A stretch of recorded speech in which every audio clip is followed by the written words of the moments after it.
Yes,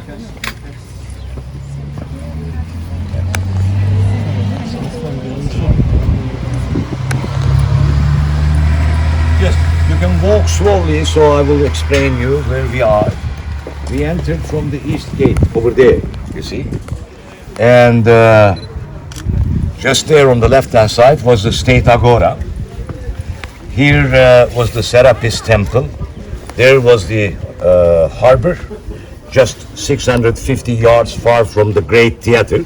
So all this area was the harbor and bay of the city. There was the, private agora and houses of the rich people on the street. There were three main streets here.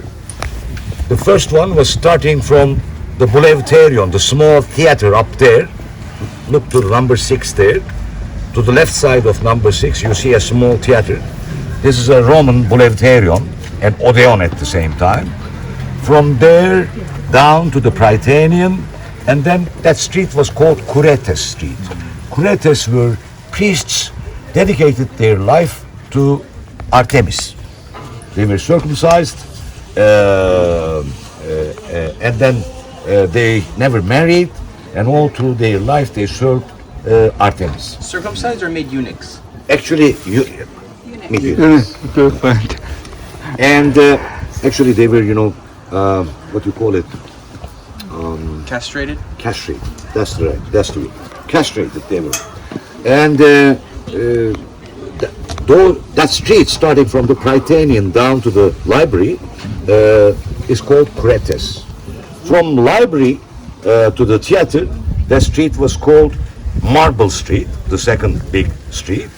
And from the theater to the harbor, 600 meters road was called Arcadius Street or Arcadian Street. Today, word arcade come from that because on right and left hand side of that road there were shops, a promenade place at the same time too. And this hill here is called, this one over there is called Bülbül Dağ, and the other is called Panayır Dağı. Bülbül means nightingale in Turkish. So as there were so many nightingales, it is called so. A small chapel on the top of that hill is known as Mary's house, as she stayed. They visit that place as well all the time. And over the top of the hill over there, and then coming down, climbing up to that Mount Pion or Panayır Dağı there, fortification walls were surrounding the whole city for 9 kilometers. Wow. Their height was about 4.5 to 5.6 meters in height. Their thickness was 2.5 to 4.5 meters in thickness. Wow. And that was built by Lysimachus about 324 BC. Why was there an But as opening? I said, Why was And there you an can see the opening? walls. You can see the walls. Why was there an opening in the wall that you could get through there? this one over there? Yes, there's an No, this is opening. not a real model. This is just to Oh. give an idea, you see. Okay. There There's they are doing excavations now over there at the terrace, up okay. Mount So Pion there. the It was threat going went- all the came way all to the gate around. there, yeah. Okay, yeah. And you said Mary. Which Mary? Mary, Did you Virgin say Mary. Mary? The Virgin Mary? Virgin Mary. Visited here. Not, there's a church up there. For example, Orthodox people as well as Catholic people believe that Mary stayed there about 7 to 9 years when she came with St. John together to Ephesus. And Derbe, Lystra were the stop points for them during their trip. And even some Catholic people says that Mary, at the age of 63, died here. Not in Jerusalem, but here. This is another idea, not accepted by everyone. But as there is a big basilica down under the church today, we don't know if there is any burial place there or not. As it is very sacred place, no excavations can take place there either. So that the small chapel exists up there. Yeah. But I have seen, at 2006, I have seen a miracle here. Yeah. You What know? miracle? Yes, real miracle. Tell me about it. Tell us about the miracle. We were with a group and then suddenly a forest fire started.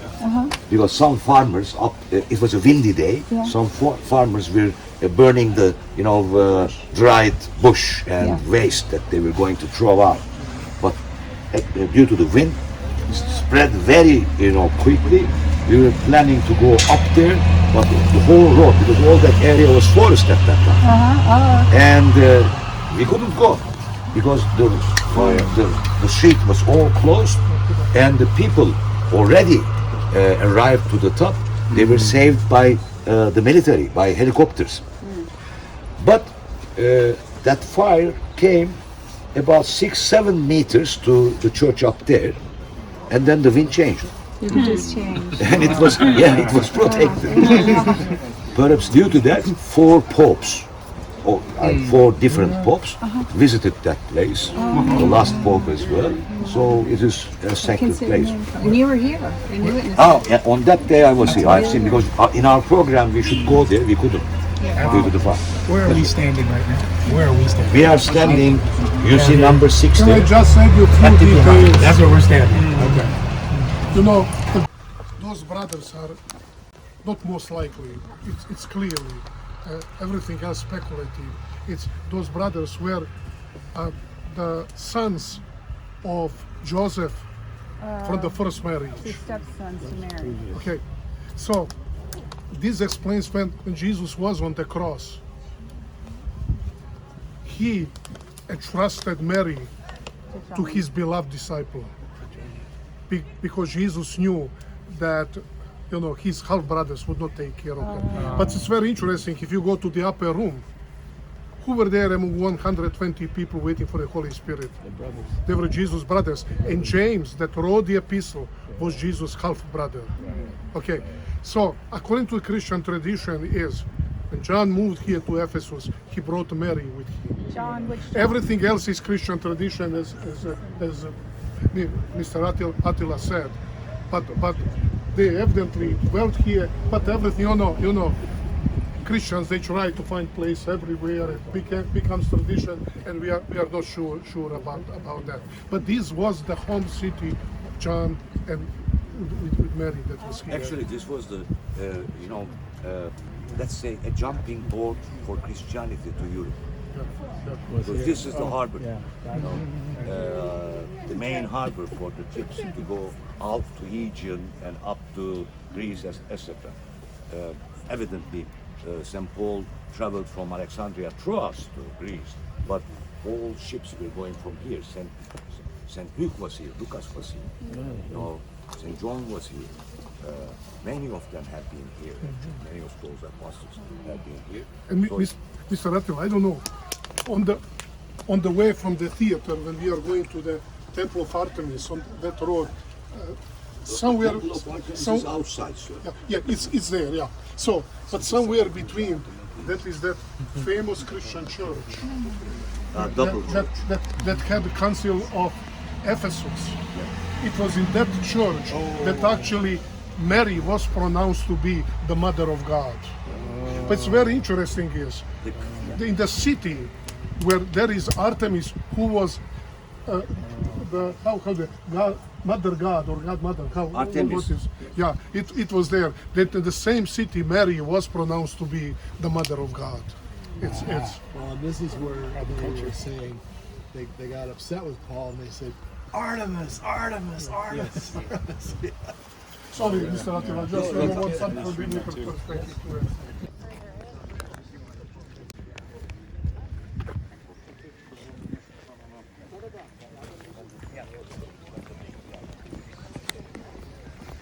Flourished because of water. Water from the river made the fields arable, and water at the sea made it transportable.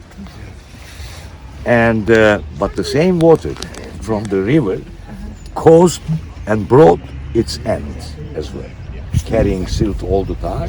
See? So you see many pipes all around here, there, so many pipes, terracotta pipes there. Those are the witness and clues for how people, human beings, struggled against nature to prevent, silting of the harbor. They built 18 different drainage channels there, to protect the harbor. But at the end, nature was the winner. So it was silted at the end. That's until the 7th century. Slowly, gradually, it was silted, and at the end, people had to migrate to other places, fly from here. Another cause why they left was a disease, malaria. At the end of 5th century, due to malaria, about 30,000 people died here. They were killed from that illness. And just after that, the harbor already, disappearing at the same time, so they had to abandon. So for a long time, there was nothing here, just some stones. In the temple, Artemis temple, which is one of the 7 wonders of the world, there was nothing. But a British engineer, Thomas Woodward, he was just an engineer, but very stubborn to find the temple of Artemis. For 7 years he dug, found nothing. But he was so stubborn as an Englishman. So at the end, the temple came out. First the temple and the city. We will see if there is time. We can just stop there by bus because it's at the other side of the road. Not here, but at the other side. Stop by there. If it's one of the 7 wonders, right? We have only one column left, but if we have time, we can go. 저희가 개인적으로 나중에 궁금하신 분들은 저한테 따로 오세요. 제가 다시 알려드리겠습니다. 그래서 이 5글자의 5마디에 첫 자를 다 헬라어로 이렇게 찍었어요. 누가? 자기가?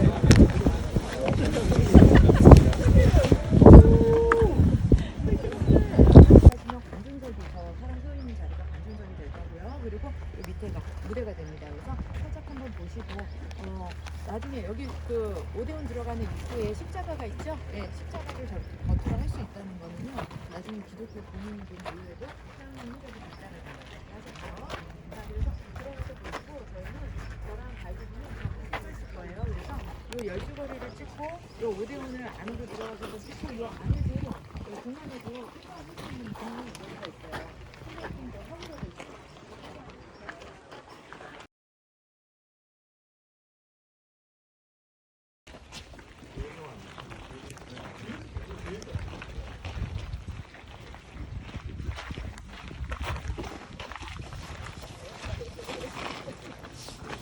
This is a small theater.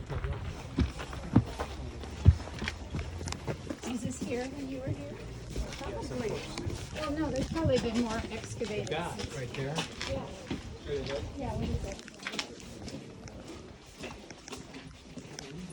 How could you possibly remember those? Can you hear me now? Yes. Well, as I said, for example, the fortification walls and the agora, state agora just there, was from Hellenistic period, built by Lysimachus.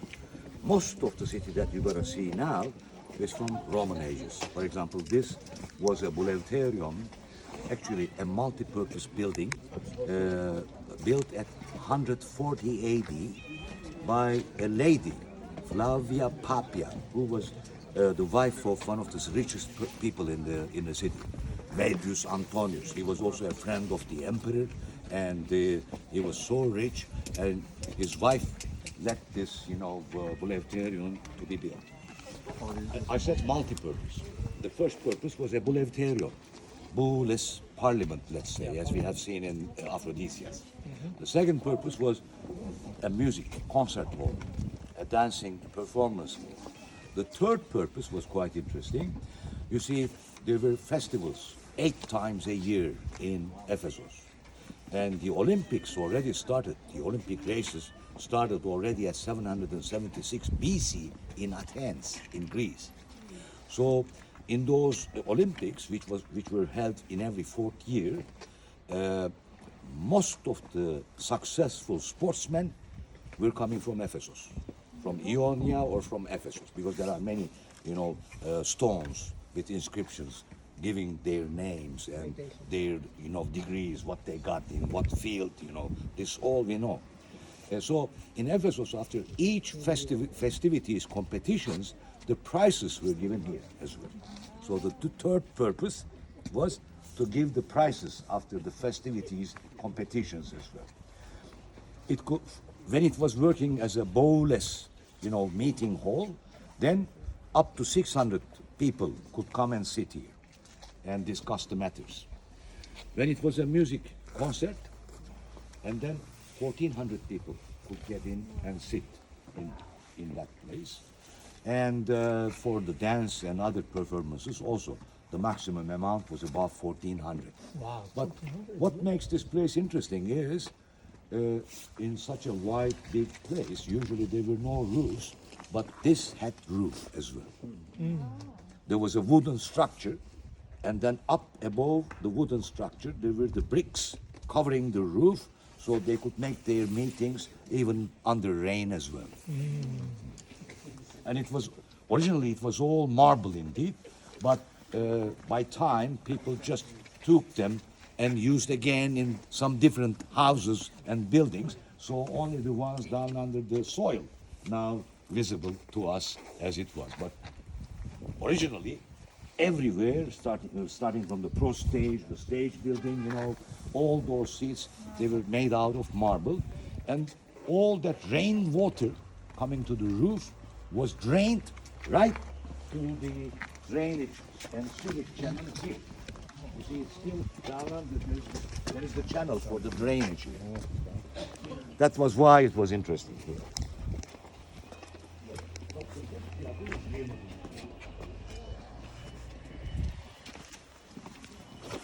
Oh, so many cats in here. More cats than other cats and dogs. I mean, it's just more cats out here, but the Bible, they don't mention cats. Just the Old times, it was given privileges by the Roman Senate, and it was accepted as the capital city for the Asian province, Asian continent, let's say, under Roman rule, having a capital here in NCC. So there were two temples built here, small temples. One was dedicated to Julius Caesar there, and the other was Dea Roma, who was the protector of Rome. And that was the state altar here, just there, this podium here. And at this podium they discovered the most famous, beautiful Artemis statue. Probably you have seen the picture. It's a marble big statue. Now we have it in the museum. That was discovered right here. How is it came there from the temple here? Temple was there. Another statue they had there. But as the state buildings were, Prytaneum was there, sir. So it was built here between the two temples and the Prytaneum town hall. This was the town hall over here.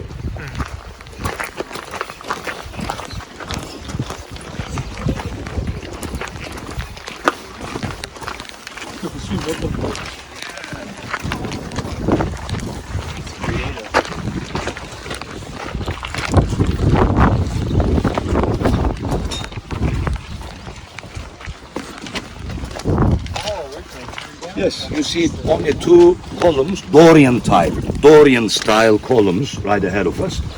And there were altogether 8 columns here, 4 to the right side, 4 to the left side of the entrance door. And at the entrance hall, you see a dark opening there, which was the fireplace, the sacred fireplace called Hestia Buleia. And those priests called curetes, they had to take care of that fire all the time continuously, and they had to keep it alive the whole time continuously. And there were 19 more rooms over there for the magistrates who were taking care of the municipal, services in the city. Because in the system here, there were 2 secretaries. One was chosen by demos at great theater, like democratical, election. Voting, huh? Yeah, and that secretary was called Demos Grammaticus. Demos, people's secretary. The other was called Boules Grammaticus, and he was chosen, elected there in this Boulevterion over there. So those 2 secretaries, and up to 50, depending on the population in those times. Up to 50 magistrates were taking care of the municipal services here, controlling the prices in the agora, controlling the units if they are proper or not, taking care of the water supply system and sewage system and etc. So that was the real mayor's office, let's say, in those days, in today's understanding. And during toga virilis rituals, when a Roman young boy, you see, let's give a short brief information. The Greeks and in Romans, when a baby was born, if the newborn baby was a boy, then they were putting a laurel branch right above the entrance there. If she was a girl, then a small textile, a light textile, was just hung up above the entrance door over there. So people became aware that they got a daughter or a son. 99% they were accepted, but they were first washed by cold water. In some cases, if the family had problems, or if they thought that the newborn baby was sick, then she or he was left away. Usually they died. Only a few could survive. Those survived ones could only be a slave, not a citizen, even if their parents were Roman citizens. But when they accept the child, newborn child, starting from 6 to 7 years of age, they started to give lessons, by pedagogues. And then they prepared for gymnasium. And by 12, 13 years of age, gymnasium education started until the end of 17 years of age. And then they had to go to a sort of military sports training for boys for 2.5 years. Then, when they fulfill all this education, then they were coming here. They were staying a night here, taking care of the fire there, the sacred fire, Hestia Boulay over there. After the rituals and ceremonies there, they were, just before getting out, they had their toga, the white toga, the dress, and they came out as Roman citizens. So the citizenship ceremony was held there as well. So the girls also went to gymnasium? No, only boys. Even in the agoras, for example, this was the state agora, you see. It was quite big. 165 meters is the length, 56 meters is the width, and at the center there was a temple dedicated to Hermes, and here women were not allowed. They could only come with special permission if they lost male men in their family, and in some special cases they could come in. Otherwise, only men could come to the state agora to do shopping. So women were never honored. Wow.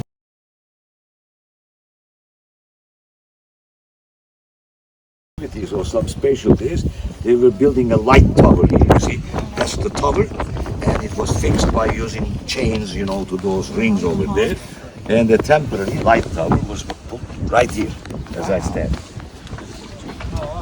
So where is the point of it? Amazon is like Caucasian, lived in a Black Sea town. Oh, they weren't here. No, they came here as well. They were around, but their motherland, their original land, was there at Black Sea coast of Turkey. Okay. And they were warriors. When they wanted to make a child, they abducted the man actually, and afterwards killed him. Oh, wow. So, Or are you use it. saying, so you were saying that the men were only trained in gymnastics. Yeah, for I was gym- wondering for how cit- the women got trained. No, but they were citizenship. trained over in the... Amazonas had a different military training from childhood as well. But boys in regular Roman citizens, before becoming a citizen, only boys were accepted to gymnasiums and schools. Some of the girls, some of the daughters, if their family was rich enough or broad-minded, in other words, as well. Then they took pedagogues, invited pedagogues home, and What's a pedagogue? teachers, Teachers. Okay. pedagogues. From which the word pedagogy comes. Yeah. You see here, we have an Hermes relief. This is for life, you know. This is the famous caduceus, the symbol for fertility.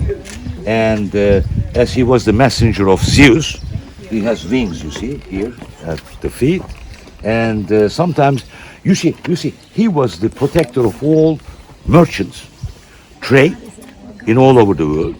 He was the messenger of Zeus, and he also protected robbers and thieves as well. Because time to time, he himself was stealing sheep from Apollo as well. So that's, you see, the composition. As the state agora, the commercial state agora was there, and this is the street which we call it Kurete Street. So here at one of the gates, they put Hermes to show that now you are coming to the heart of trade and commerce in this state, and you will be protected by him, was the message here. So this terrace up here is for what? The Agora terrace. Okay. Yeah, the Agora. Let's go this way for a while.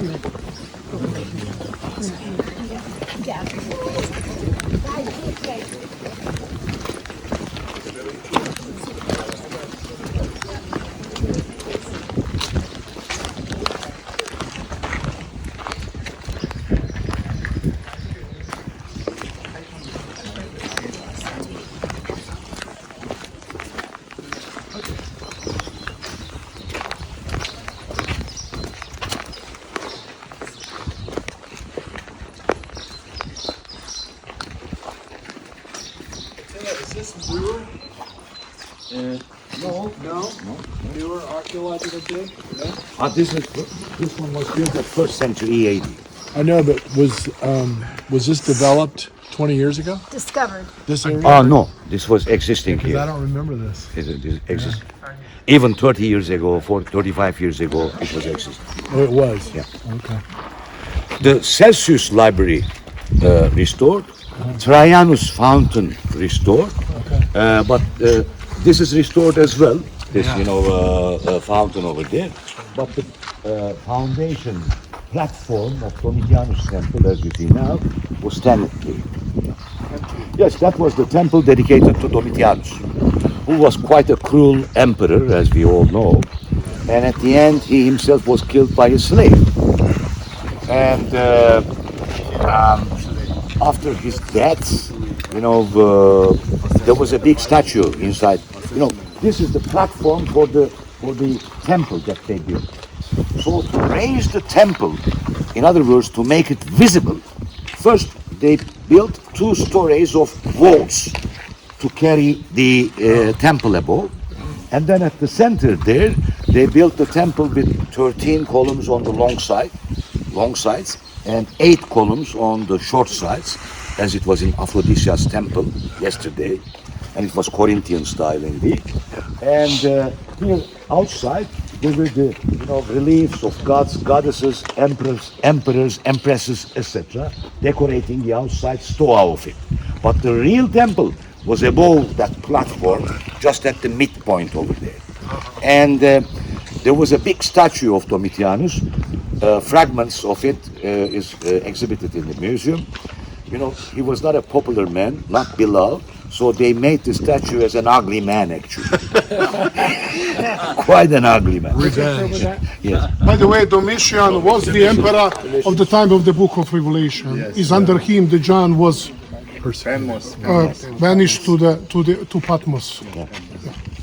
And this was a fountain called Pollio Fountain. And just next to the fountain, there was the burial monument of Pollio. This Sextilius Pollio was a very successful and very rich architect. He built one of the 3 aqueduct systems of the city. He was popular at the same time too, so they let him to build such a fountain and dedicate to himself.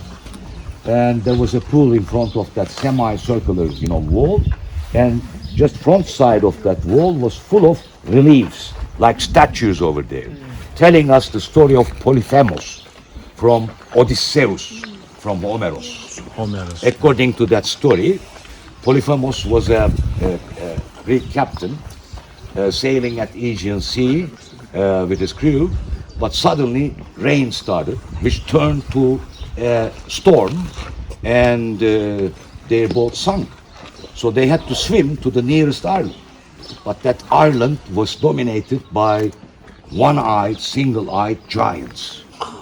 And they all became slaves. And time to time, some of them were killed by those giants.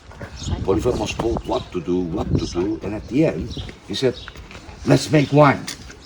They prepared wine, and they gave it to the giant. The giant drank it, got drunk, fell asleep, and just at that moment, Odysseus attacked, and to the single eye, he closed it by using a spear, and still he was crazy, attacking everywhere. Other friends, crew members, they, grabbed the sheep. Many sheep there were in the cave, and among the sheep, they went out to freedom. So all that was shown around that pool over there, telling this story around the pool in front of the fountain over there. But the water system of Ephesus was really very advanced. One of them was 42.5 kilometers long. One of them was 10 kilometers long. One of them was 6 kilometers long. So there was no any shortage of water, even when the population was over 300,000 in the city. So one of the builders of that water system was Sixtilius Polly. Was the story Yes. of the Cyclops, was that supposedly happened here? The story of the Cyclops, that didn't happen here, that was your story? No, it's called Gaius Memnius Monument from 1st century before Christ. There are three human figures on the right side of that monument. You see Mithridates, who was the king of East Black Sea coast, Pontus kingdom at that time. And he attacked the Romans. For a while he was very successful.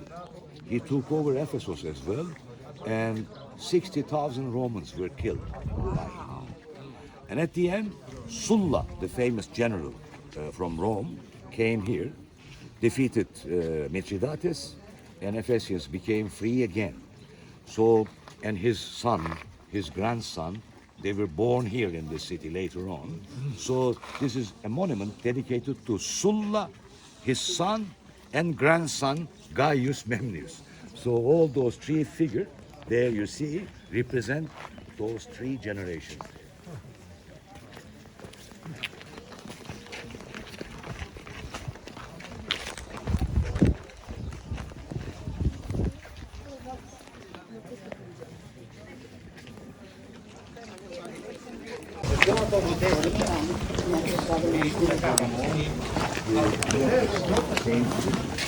But if you like, you can take a look from here, down there, and you see the library building right ahead there, down there. The big building, the monumental one, is the library, Celsius Library.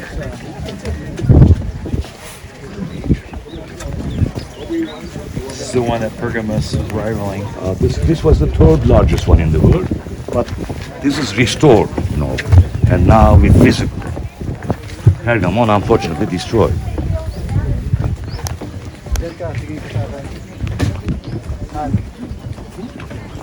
Yes. If you stop for a while here and look to the narrow gate there, you see two reliefs of Hercules, killing the Nemean lion.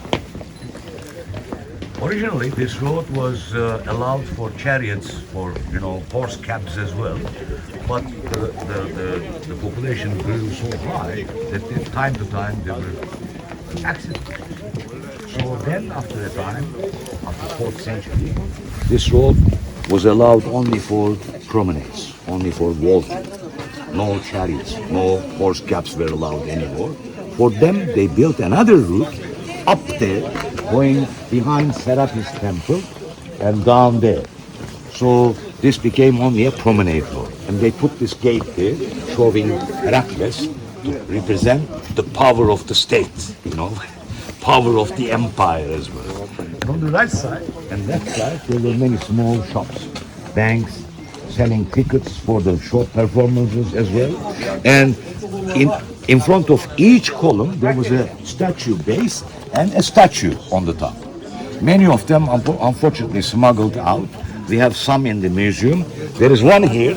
You see, the head is lost. This was the doctor, the surgeon, Alexandros, as it's written down there. That was the famous doctor. But those statues, whose statues were they? You think that they should be heroes or emperors or very important people. Only a few were dedicatory, like this one, statue, but many of them were paid emperors. So if you could pay enough money, then you could have your statue. Attila, why is it so common to see these kinds of statues without their head? Unfortunately, they smuggled out the head because it is, you see, too easy to get it. I mean, you can't, if you carry the whole body, it's so heavy and difficult. But those historical and ancient king smugglers, they preferred the head only. And people would buy the head? They bought, for centuries they bought, yeah. And there are some of these things in the Istanbul Museum. Yeah.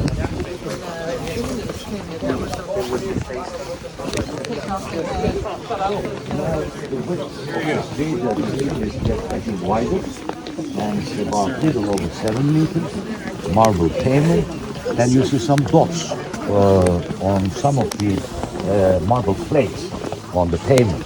Those were to prevent slipping, because on that polished marble, it's difficult to walk when it rains. Oh, yeah. Marble was the sign of wealth, so they had to have marble. And here in this country, they got a lot, plenty of marble available. That made it easy, for them. Although the work was so hard and the work was so expensive, producing production, but it was abundant, everything, marble. Still today, 60% of all world's marble reserves are in Turkey. 60%. Yes, here is one of the monumental fountains, Trajanus fountain in other words. Yes, Trajanus was one of the successful Roman emperors, ruled between 98 and 117. He has been here as well. So another architect from the city built this monumental fountain and dedicated to Trajanus, the emperor. There's a pool here, 1 meter deep, about 5 meters to 10 meters is the size of the pool over there. But you see the channel over there? And that channel was bringing water from 6 kilometers distance, 4 miles in other words. Still we have the water spring there at the same point, but now they put them in bottles and sell us. Here, it was free here, and in every second the rate of water falling down was about 4 liters per second, which is quite a lot. So when the pool was full, then through those channels it was distributed to the neighborhood. Unfortunately, the restoration work here is terrible. The Austrians did a terrible work here. They used cement, as you see, but they were very successful and compensated this perhaps there at the library. There, the restoration work is quite qualified, but not here, as you see.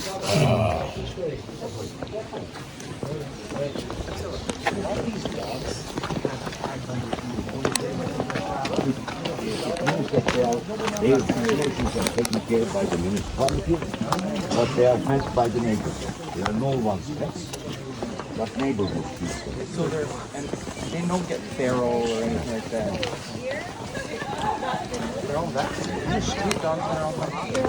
These are all rolling streets. Yeah, this is the Kurete Street, one of the main streets of the city. Let's go this way to the right side.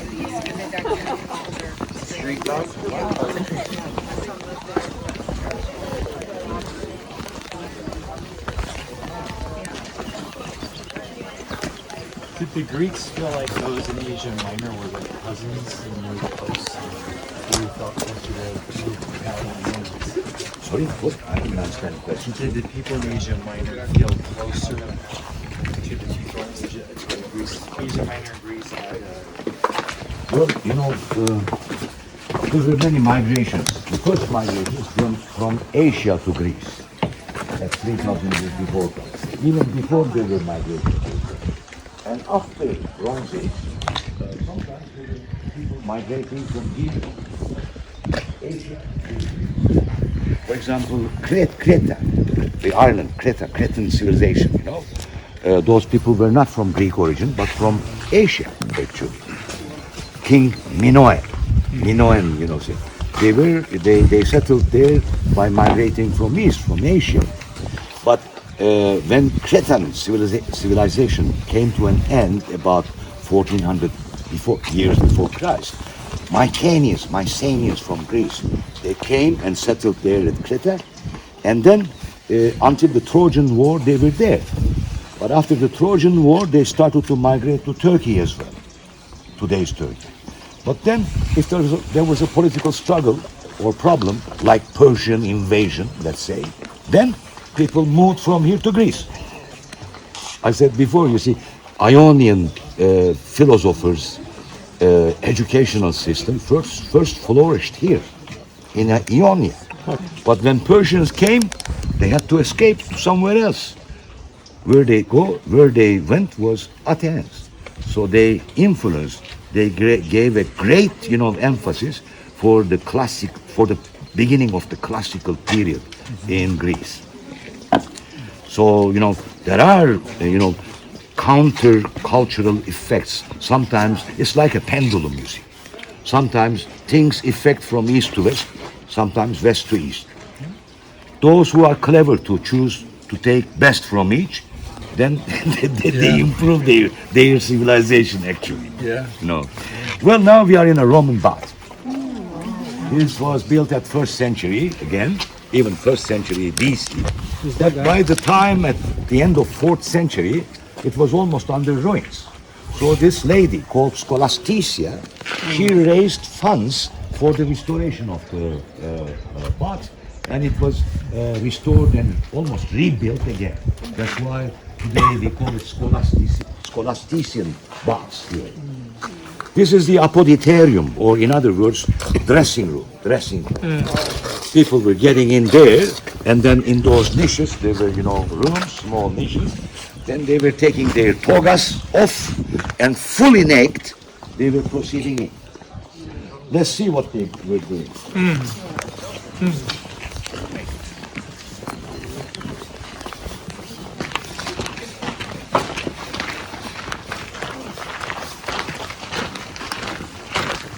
This was the cold water pool. If you look careful, you can still see the marble pavement, both at the bottom and at the sides of the pool as well.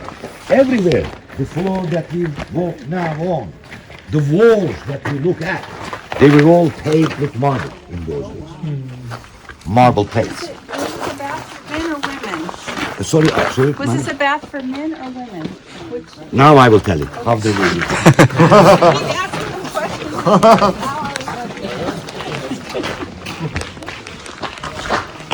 Well, the woman's the one that. People were in need for cleaning themselves for a long time because they realized that if they couldn't keep themselves clean, then they got some different sicknesses, and suffered afterwards. In Ankara Museum of Civilizations, there we have bathtubs, 3,800 years old. But public bath was invented by Romans.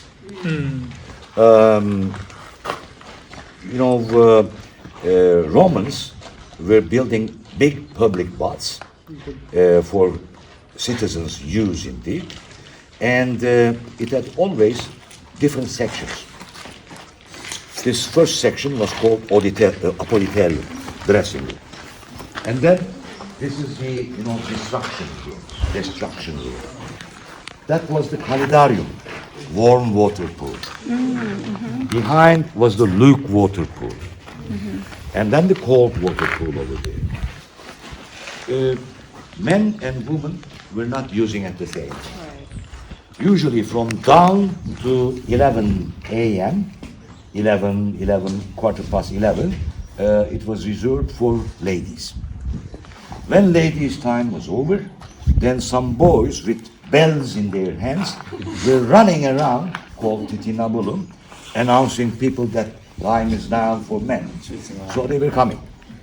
And then when they came in, first they went to Calidarium, and there are the two big, fireplaces there to heat up the water.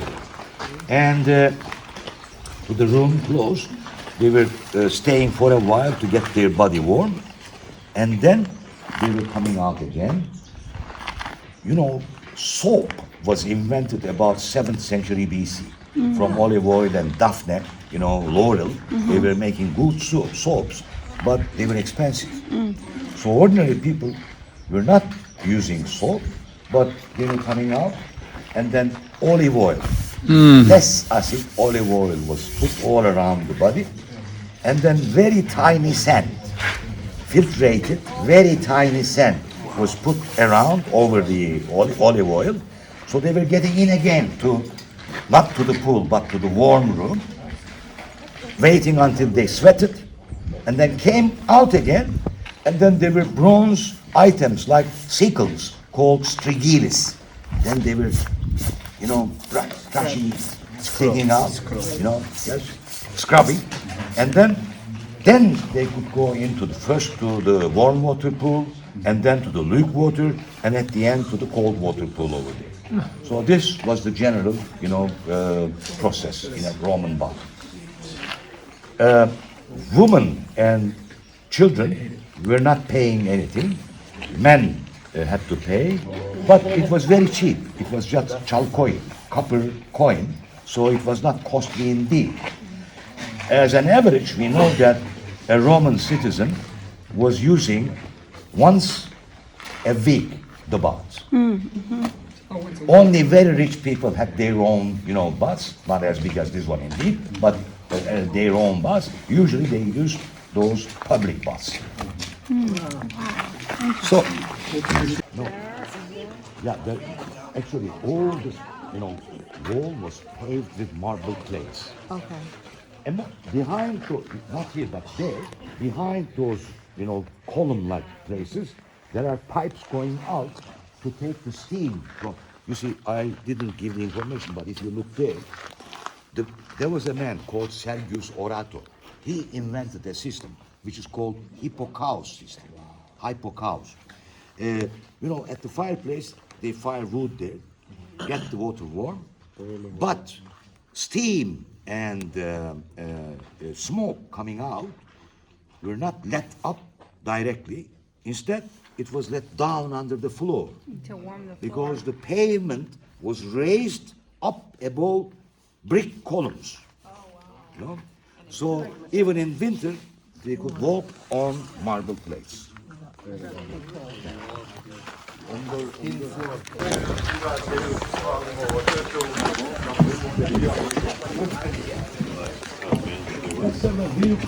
Oh, it's done. Right. The house is there on the left hand. Yes, ma'am. Good.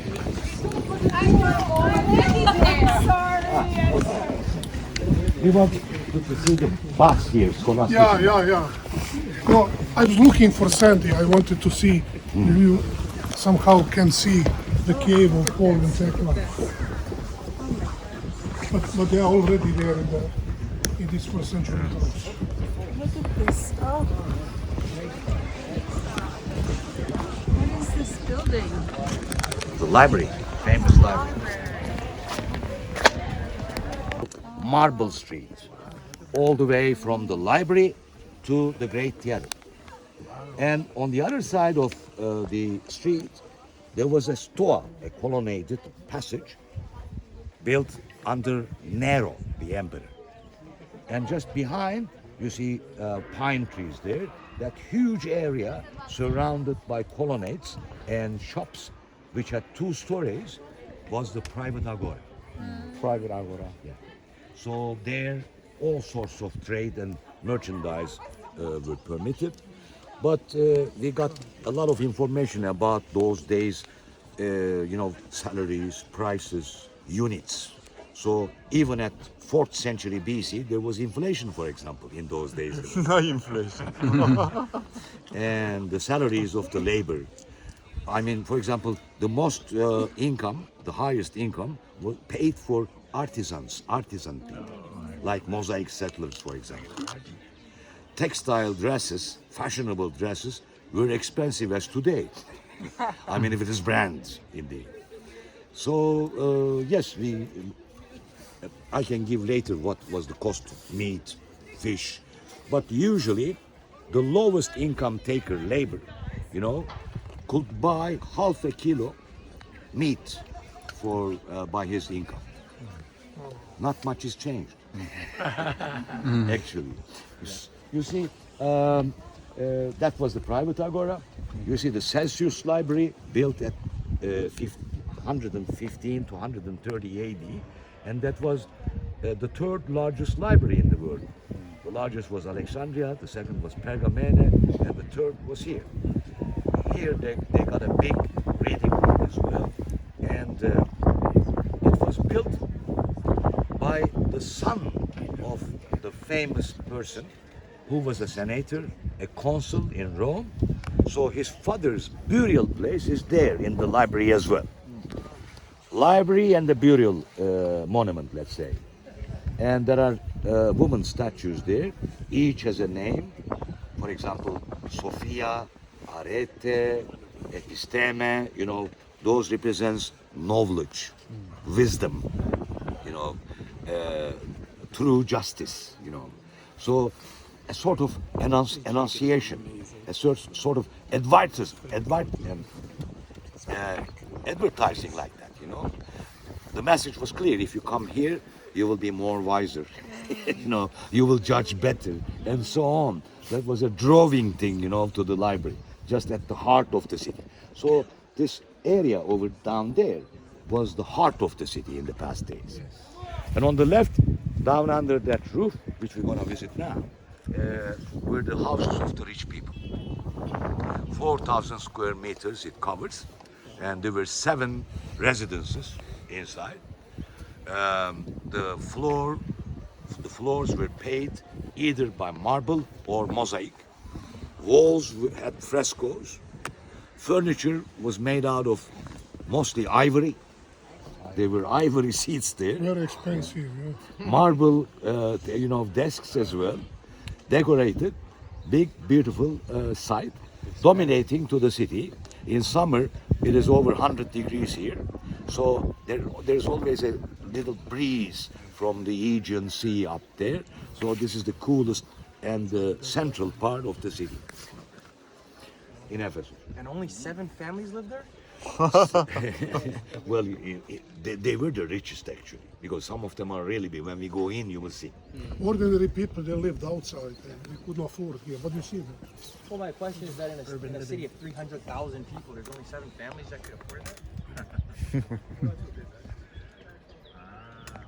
Perhaps it was also a sort of showing up, For example, Abramovich, that famous Russian oligarch, he has 3 yachts, motor yachts.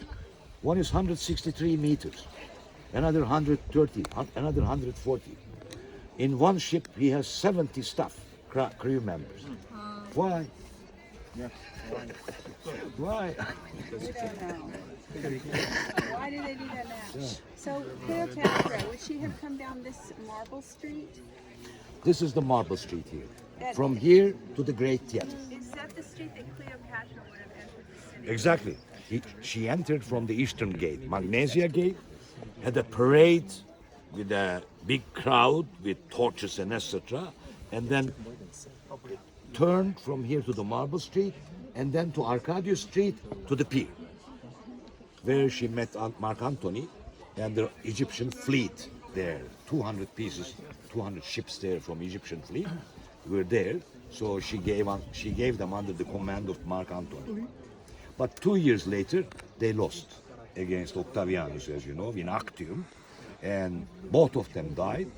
Perhaps did suicide, and then Octavianus became the first Roman emperor by changing his name to Augustus. Yeah, Octavian. Yeah. Attila, Yes, sir. how recent was this? How finding different things. Sometimes they get things like a puzzle. Small pieces of terracotta or mosaic or fresco. Hundreds or thousands of them. It's like a big puzzle.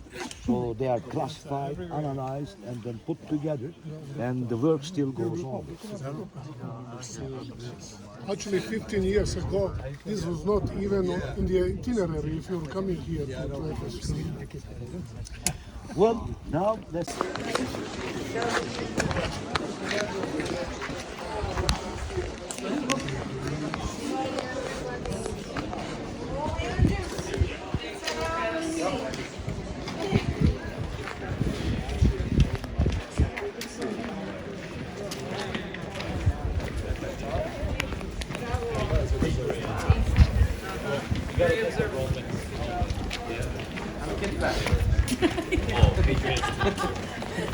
That's what I do.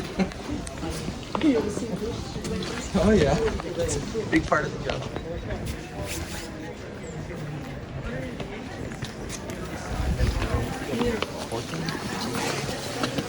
There are many postcards from Ephesus with the picture of this temple right here. This was the temple dedicated to Hadrianus, the Roman emperor, ruled between 117 and 138. He was quite an interesting emperor because he traveled a lot. In those days conditions, he has been in England, in Wales, in North France, in Turkey 3 times, in Ephesus twice, in Syria, Palestine. So he has been almost everywhere, at every part of the empire in those days. So the people of Ephesus dedicated this temple to him on his visit to Ephesus. It is from 124 AD. 124 AD. 124. Erected. Yeah, 124. This is the goddess of fate at the outside arch, as you see here. And that was not Medusa, looks like Medusa, but that was the best friend of Hadrianus, Apollonius. His name was Saul, but he was the best friend of Hadrian, so they, in a way, honored his friend as well here. But those small figures, small reliefs, they are all, copies of the real ones, because the real ones are now exhibited in the museum. It gives us the mythological legend how the city was founded. Because according to the Greek mythology, a person called Kodros, his son Androklos.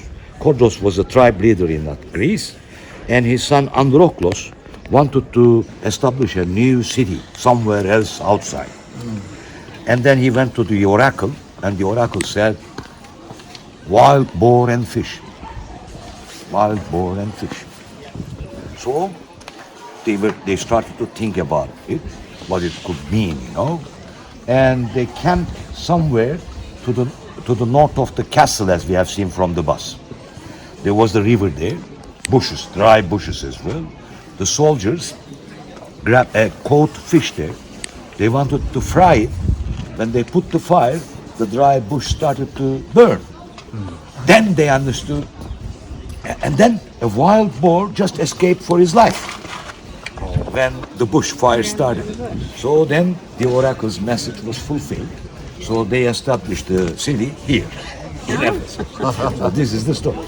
Well, if you like, you can believe in it. But it's a nice story. It's the dramatization, nice story.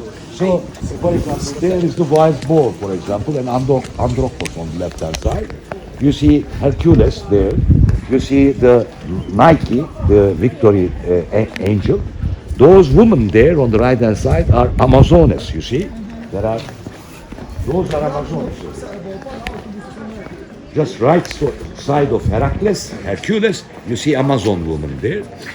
And far to the right, you see the gods like Selena, Dea Roma, Artemis, Athena, Apollon, They are all depicted on the right side over there. This was the closest friend of Hadrian, Apollonius.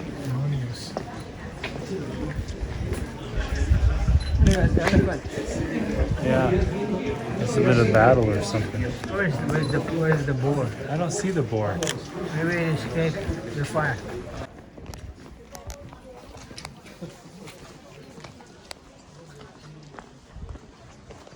Before going, would you like to see the Roman latrines? Yes. Let's take a look and then go into the house. There are the latrines.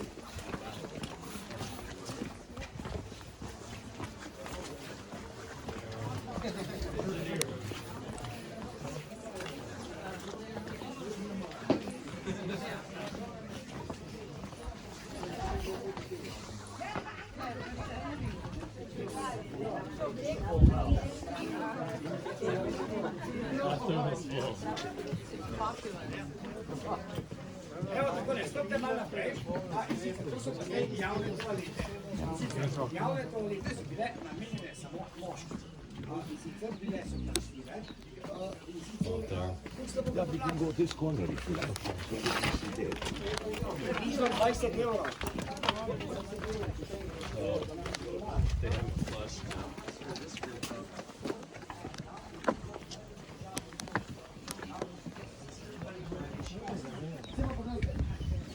As you have seen in Sardis, you see those are better preserved than the ones in Sardis, but you see the same system.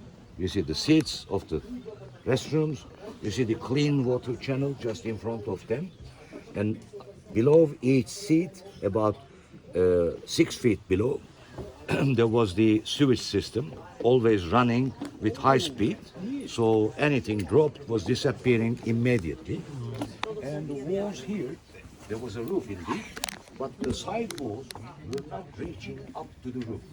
The top part of it, the roof's height, the roof's weight was carried by columns, not by walls. So the walls were not reaching up to the roof, letting some 30-40 centimeters, let's say 10-15 inches, opening at the top part to get fresh air.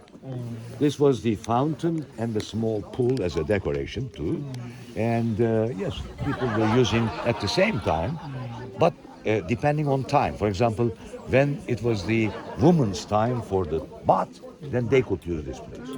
When it was men's, then they could use, then the men could use this place. What they use at other times. But their Nature? homes or other places. It's hard Other to places. do when nature calls. Yeah, exactly. You gotta time it perfectly. There are even sayings that you see in winter, although it's not so cold here, but due to the humidity, it gets cold actually. So it is said that when Roman rich people come to the restrooms, they were first letting their slaves sit there. Oh, Yeah, and then no.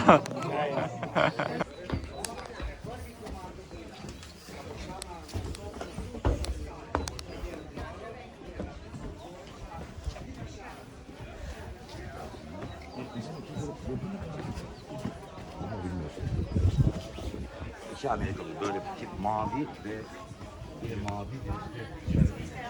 See how many groups is coming now. Hi, this way please. Hepsi bir gelsin de.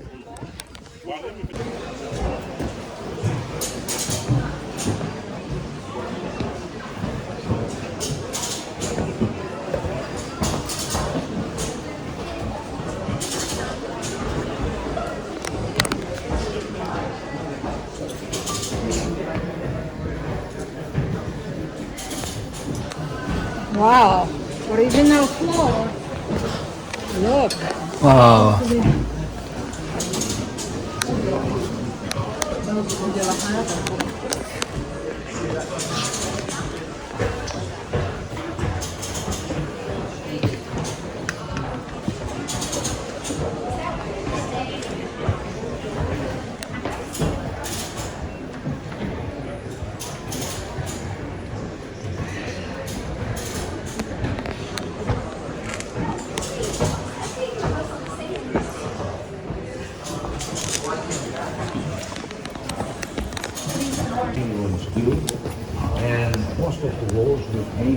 dry frescoes and marble, and the furniture was from ivory mostly.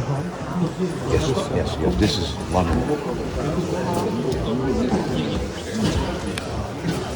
This was house 6.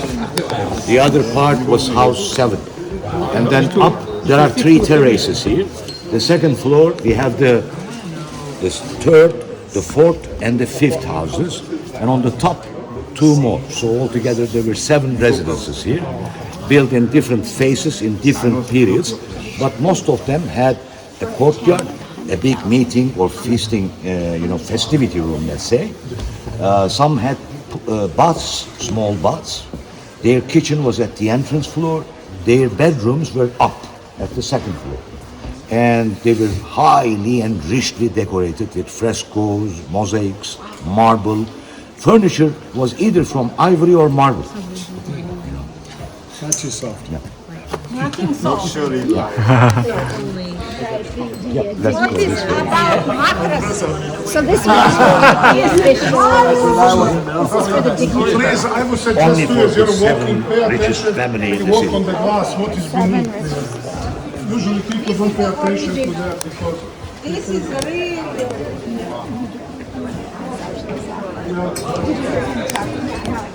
The slaves that sit on the rubber.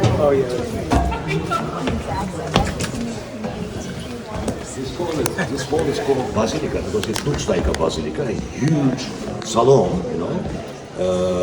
in the maps, it is called number 8, if you have any map related to this place.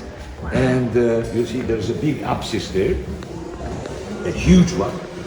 And then there's a pool here because they had parties around.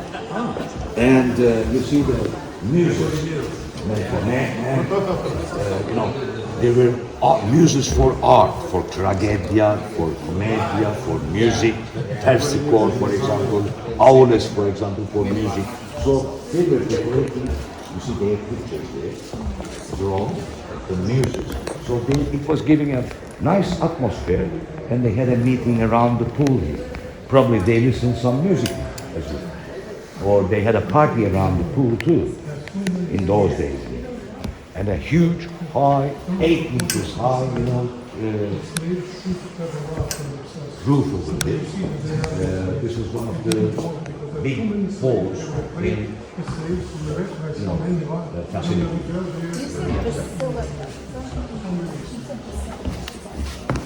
Basilica is a rectangular building. Churches, the Basilica was the former model for the earlier churches. Later, most of those Roman basilicas were converted to churches by just adding an apsis to the east side of it. Then they became church.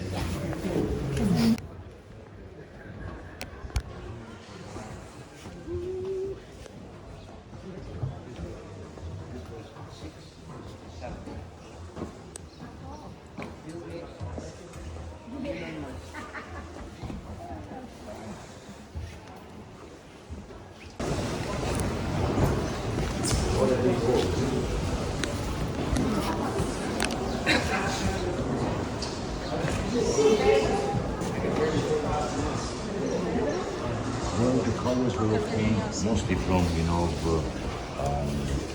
red was from chenille, for example. Iron oxide. Iron oxide was used as well. For blue, different, plants were used. And they were fixed as well. They were not left as they were.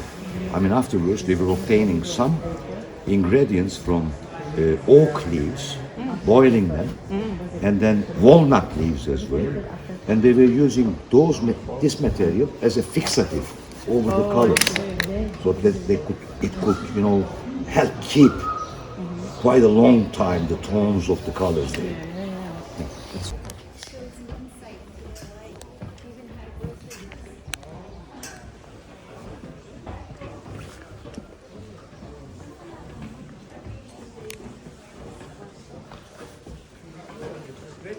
House number 2. The excavations are conducted by Austrian archaeological institution. So that's why so many Austrian companies and German companies as well supporting the excavation as well. Still or not? Is that still the case? Is that still the case? Yeah.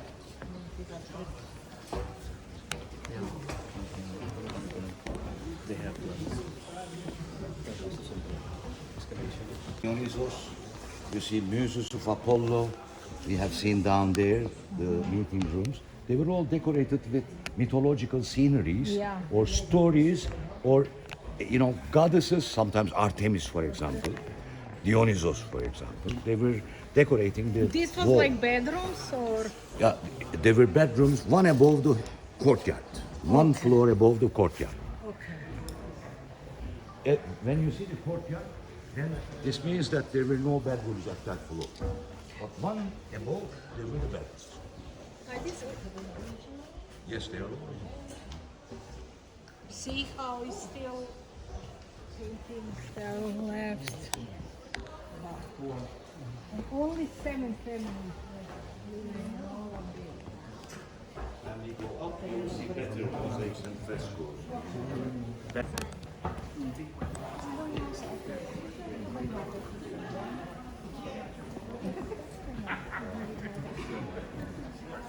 One of the bottom is low. It goes up, climbing up to the Basilica.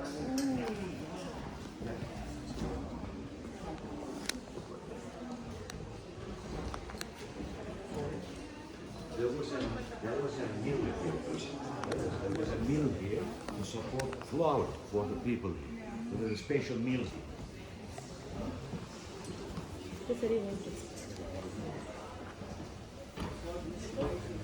Okay, so this is the bedroom right here.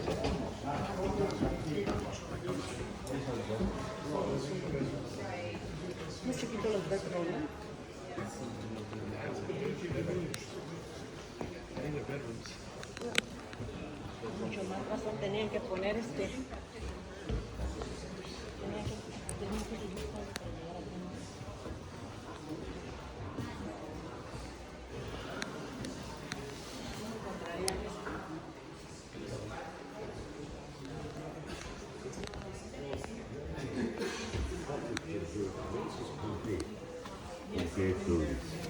But here, really, they got unique information for the social life, the daily items that they used in those days, and the fashionable things as well.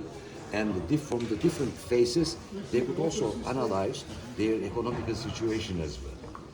There are 3 main faces here, they could analyze and compare in a way.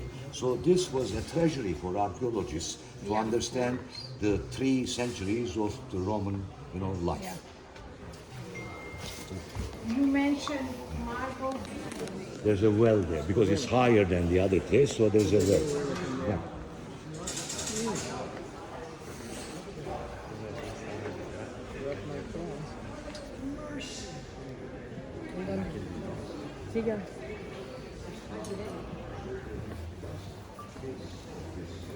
Here than the ones at the lower part.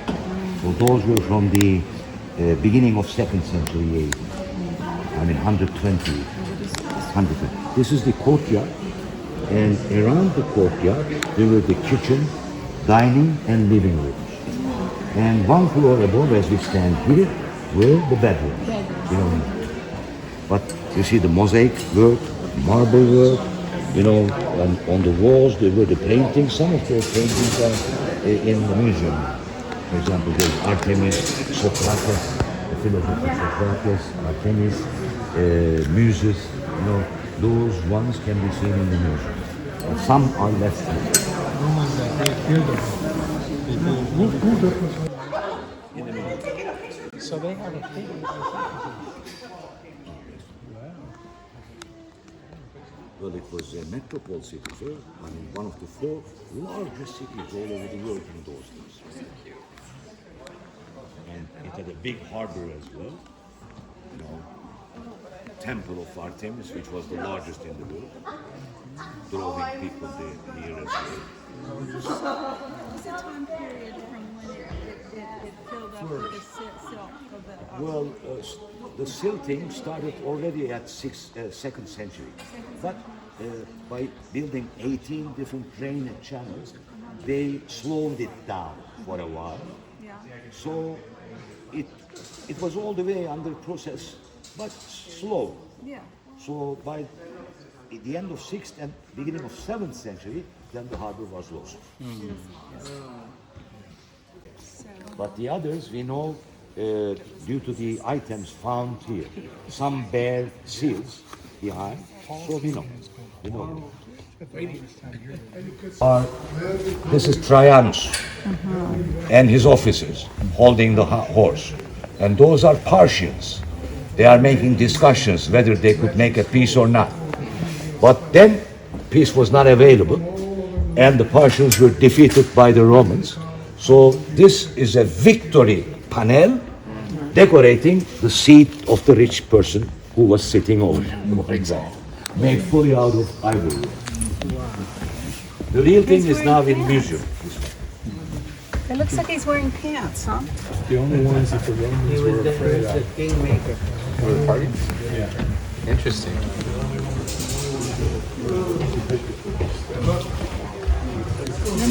Both culturally and daily life was,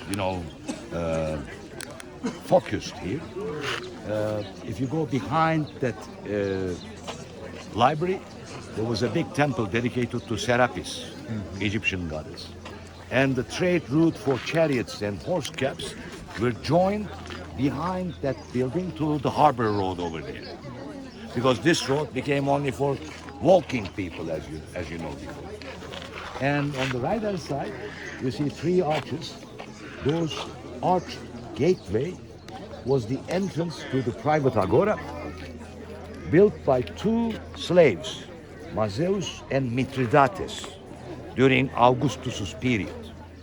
So the inscription there says, you see, it says Pontifici, Eguli, 20 times council, and so, and that was dedicated to Augustus, to his wife Livia, and daughter as well, Julia as well.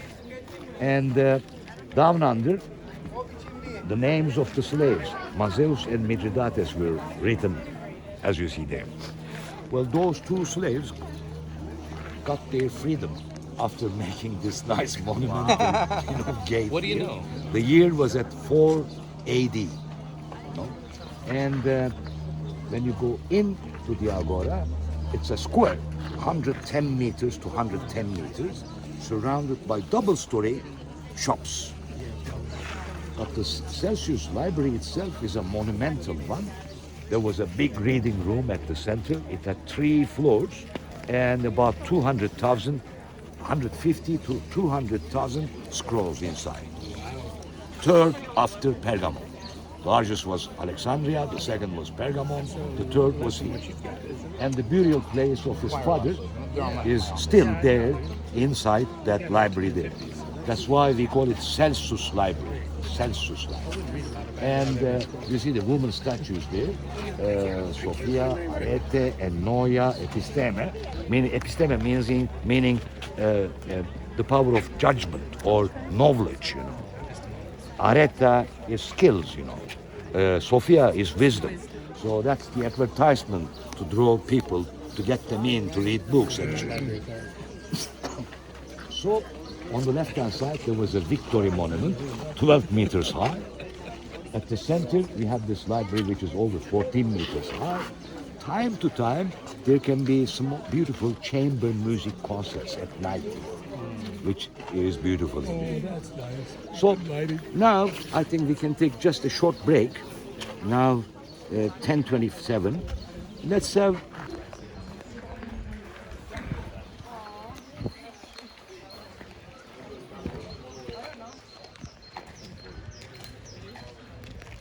full of bandits, robbers, and there were many. There were beasts also. In Turkey, you don't have any tigers, any lions anymore. But I read the diaries of the travelers from 19th century, 18th century. For example, Charles Fellows, I mean, a British man who discovered Lycian city of Xanthos. When you go to British Museum in London, you see many monuments from Xanthos and from Lycia. He says annually they were killing 5 lions here. We don't have any more. The lost tiger was shot at 1978 in the southeastern part of Turkey.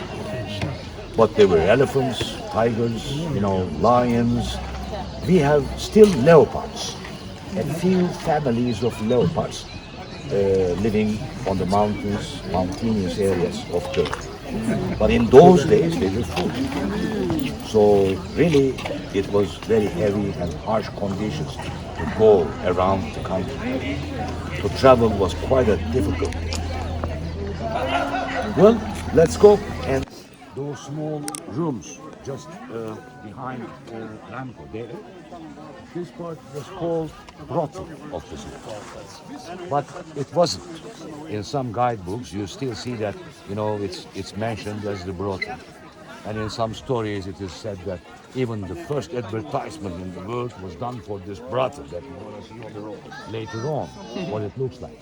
But actually, there are 40 rooms here, and this section here, on some walls of the rooms there were half-naked woman figures.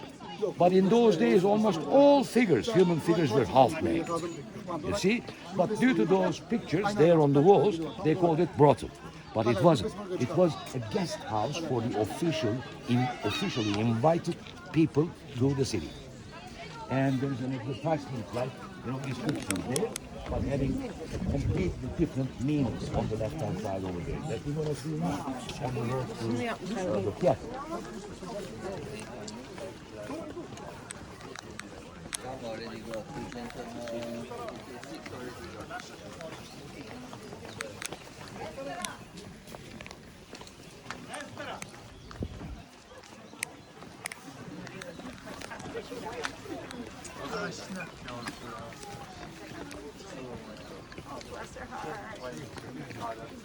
Yes,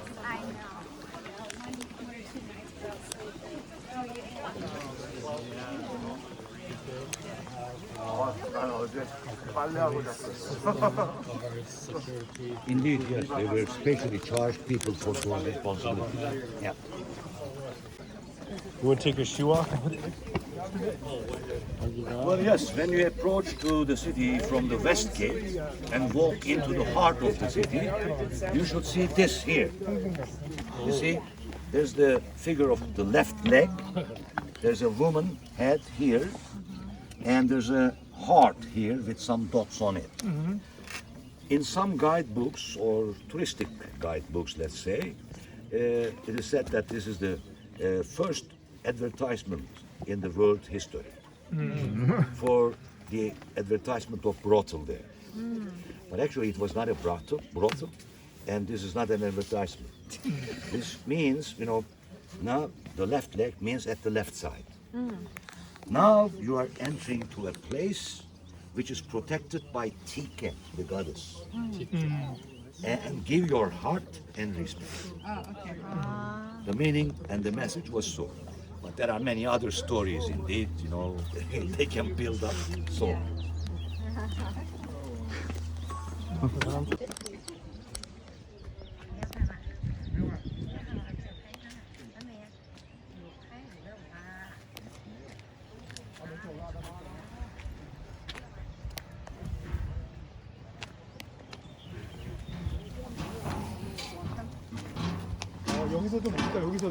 Roman pressure and the other parts of the Jewish community.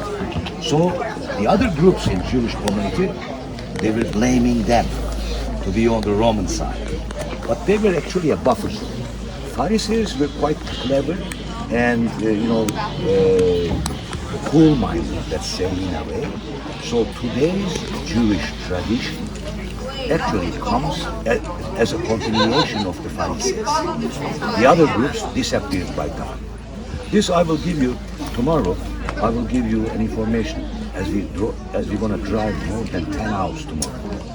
It's a long bus trip. So along the route, all the way to Istanbul. And on the way we will visit Troas as well. So it's a very long road. So there I would like to give you an information about how the Roman society was and how the Jewish groups were taking, action against Christianity, and how was the state situation for for Christian people in those first, second, and third centuries. Yeah, that'd be great to hear. Okay. Yeah.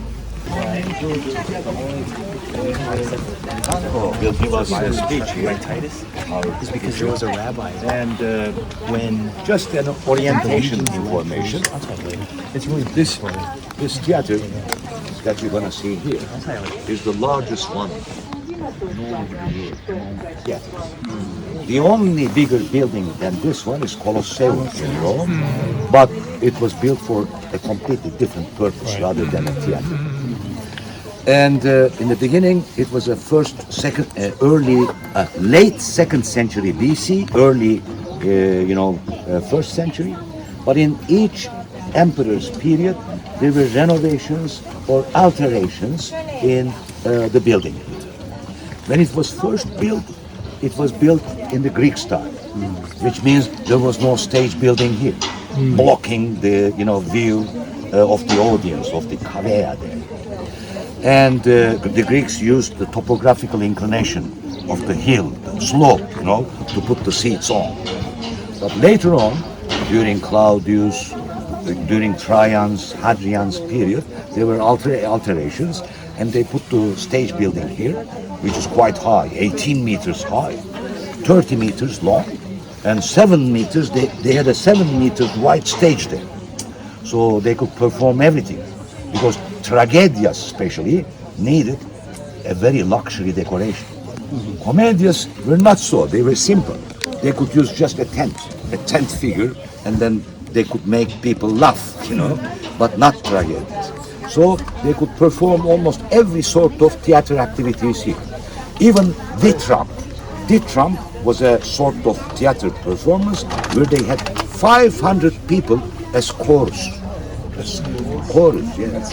But, all male roles, all female roles were also acted by men. There were no any woman actresses in those days. It's a huge building because it was used for 3 different purposes. Whenever there was a theater performance, it was a theater performance. But all those demos meetings, like parliament meetings, were held here. So it was a parliament building. And the third usage was, it was used by philosophers, by lecturers. St. Paul, for example, it is said that he was giving lectures here in between 7 and 11 hours, which was the hottest, warmest hours in the day for Ephesus.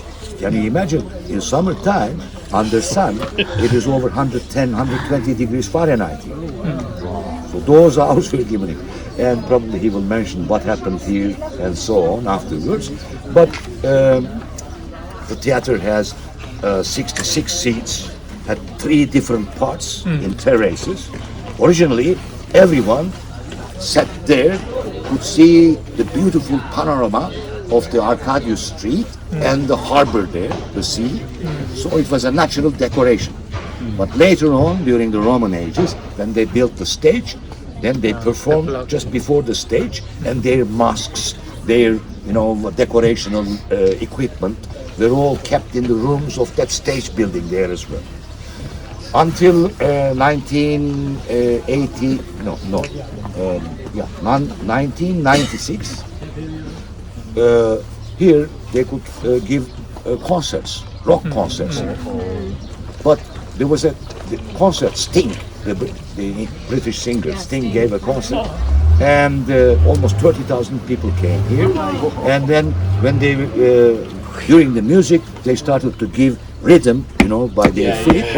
It caused resonance, and some part of the theater at the right side collapsed. So fortunately, there was no anyone who hurt it. But afterwards, for a time, it was, forbidden for visitors. And then, after restoring that section over there, only classical music concerts.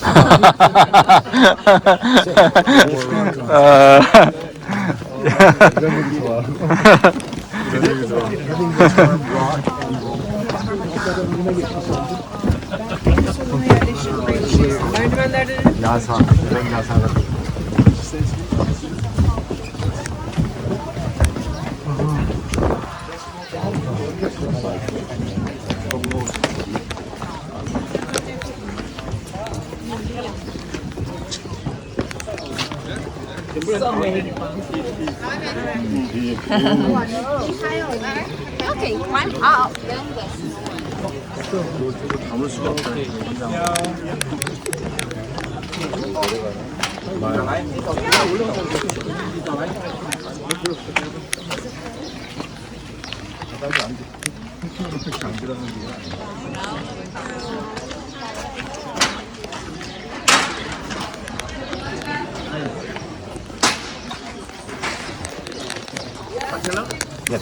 What is the maximum capacity?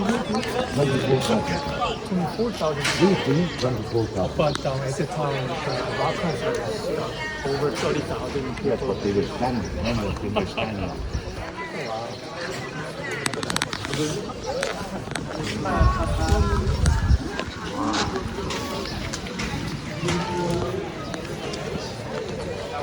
Yes,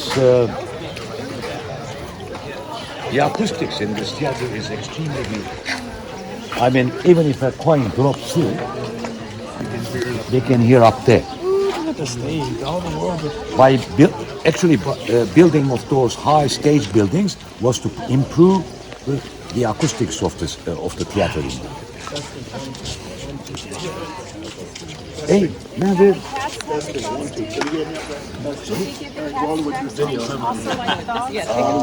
I hope so. To build and construct a theater, but it's also costly to keep up. Upkeep is quite, costly as well. So, 1/3 of the costs for the theater's upkeep was paid by the tickets they sold. 1/3 was paid by the 10 richest person in the city. So 10 of them were, selected because of the tax recordings. They knew who was the richest, and then those people paid 1/3, and the remaining last 1/3 was paid by the municipality, because theaters was the place also for education. Even the prisoners were, brought to the performances, for theater performances. They were never let to sit, but then they were brought up to the top row over there, and by standing, they should watch the performances to learn the ethical values, norms, the daily principles of life. Was an illustrative, explanation here that they could get. That was why it was a popular place for everyone. And that was why they spent a lot of money for, those big monumental theaters in those days. So the concept of charging the 10 richest citizens 1/3 for the upkeep, that's kind of, the concept is for example, upkeep, cleaning, restoring the places which will collapse, decorational stuff, equipment, those were all bought by that money collected from in America, the tax system now tax the poor people little, but the rich people a lot. So it's kind of, I'm thinking that similar concept. Yeah. Get the rich people to... In a way, similar. But this was obligatory.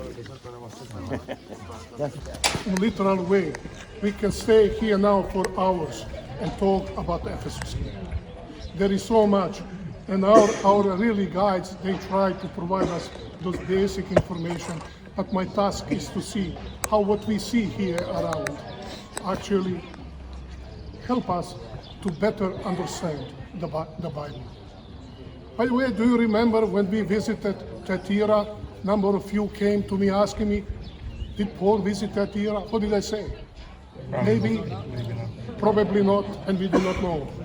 You remember that the same happened with Smyrna, with Sardis. But just keep in mind, the street that you walk there, Paul lived here for 3 years. You can just imagine how many times he walked this street. Can I just say something? No, is this appropriate? You saw those toilets. Probably Paul also. Probably. Because he was very, very active here in this. And you can see so far, every time I spoke to you, I did not put any notes in front of me.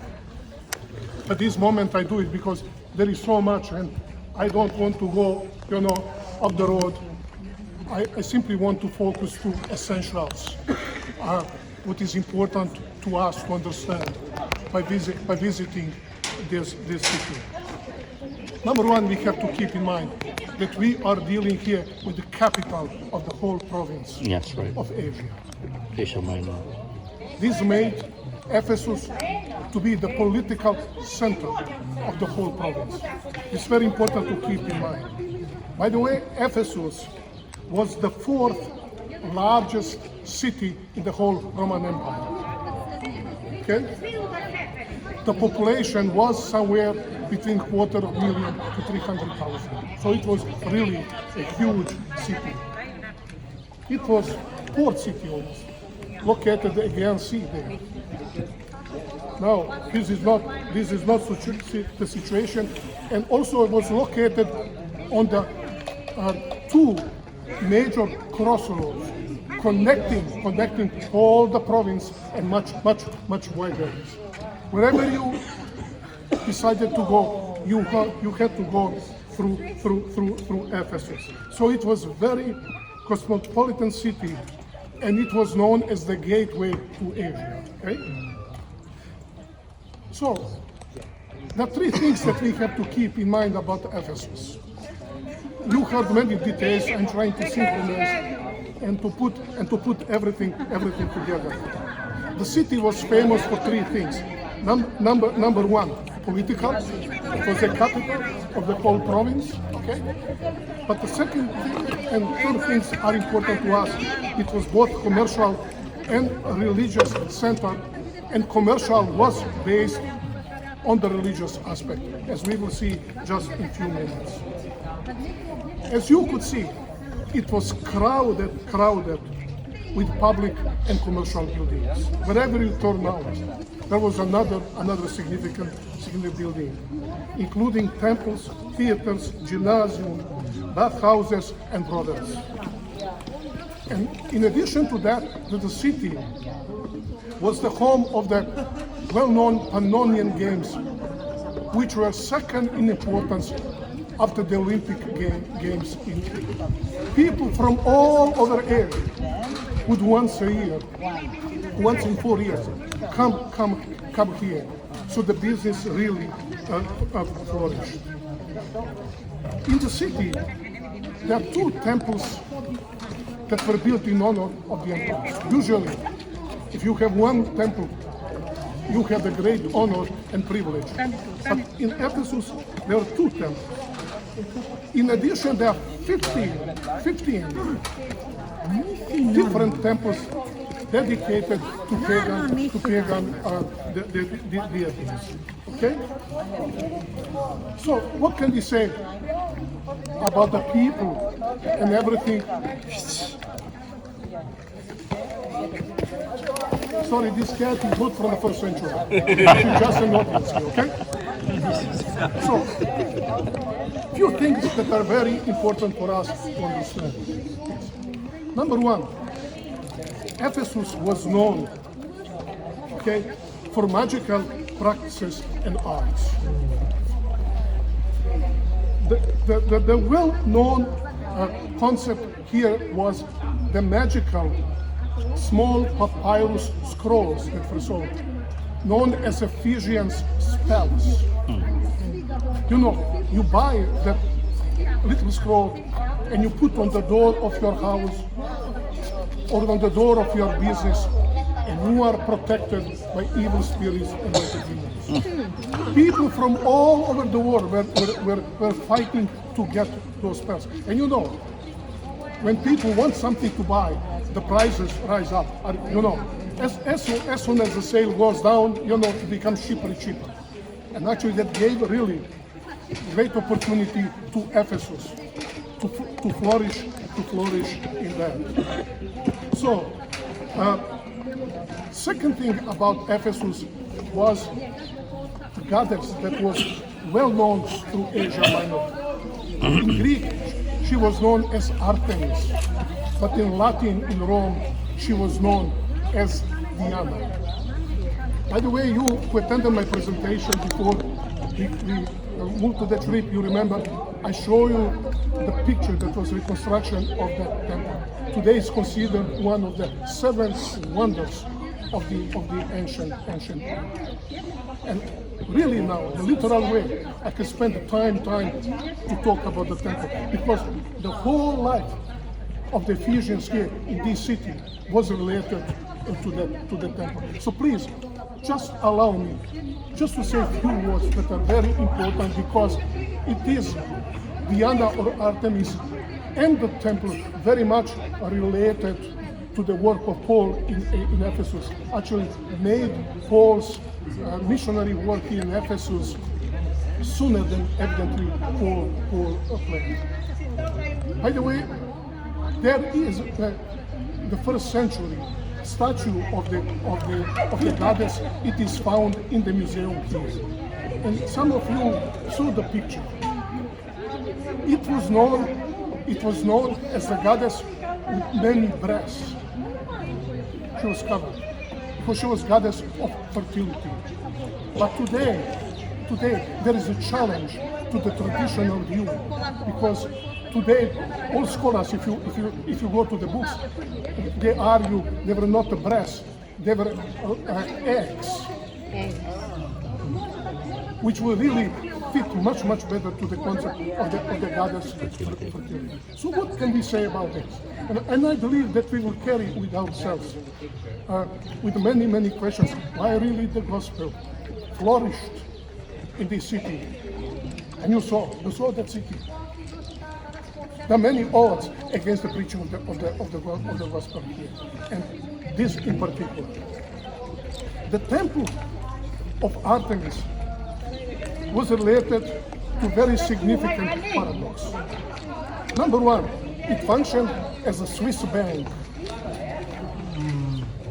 If you had wealth, if you had gold and silver, and you really wanted to be sure that it is on the safe place, you'll bring to the temple of Diana.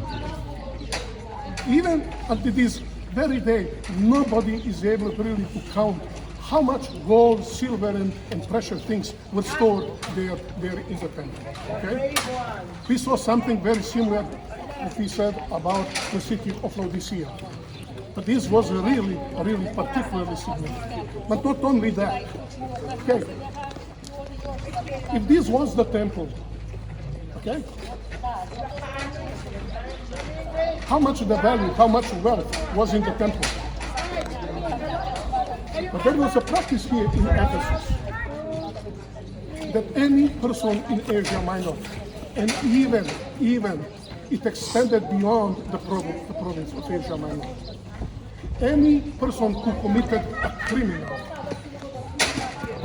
crime, any criminal act, if he was able to escape and to reach the presence of Artemis, there was nobody who was able to take him out to the court and sentence him.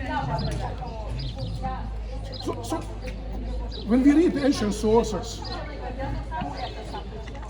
around the temple of Artemis, there were the choice of criminals of all kinds that were around. And I don't know, I don't see any surprise on your faces. What was in the temple? Who was around the temple? Great paradox that you have here. But there are few features about the temple really we should understand. Artemis was considered to be mother god, and that's why she was very popular here in the city. If, for instance, you travel, and it happens that you are not far away from Ephesus, and you are robbed by criminals. You don't know what to do. You don't have any money. You don't have anything. You simply go there to the temple. They will give you a guest room for a couple of days. They provide you with basic money that you can get and reach a nice destination. They'll provide for you. No charge. You don't need to bring money back. You're an artist, and you know usually artists are not rich people. And you need a room where you will display your artistic work. You go to the Temple of Artemis, they give you the place where you can display your artistic work. You want to organize a wedding, you don't have a place to have the wedding, okay? You go to the Temple of Artemis, and they will find a place for you to have the wedding. Actually, really, the cult and the temple and the goddess of Artemis, they were adored by the people here in the city of Ephesus. Now, can I ask you a question?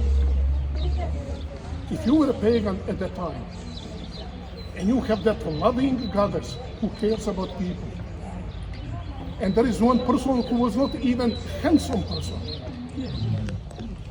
comes here and to preach to you about God, and you are a citizen of Ephesus, you are a pagan person, and ask, please, can you tell us something about that God? He says, you know, he's the one who was crucified on the cross. Can I use a modern parallel? This is my God, hanging on the tree. How many of us would respond to that?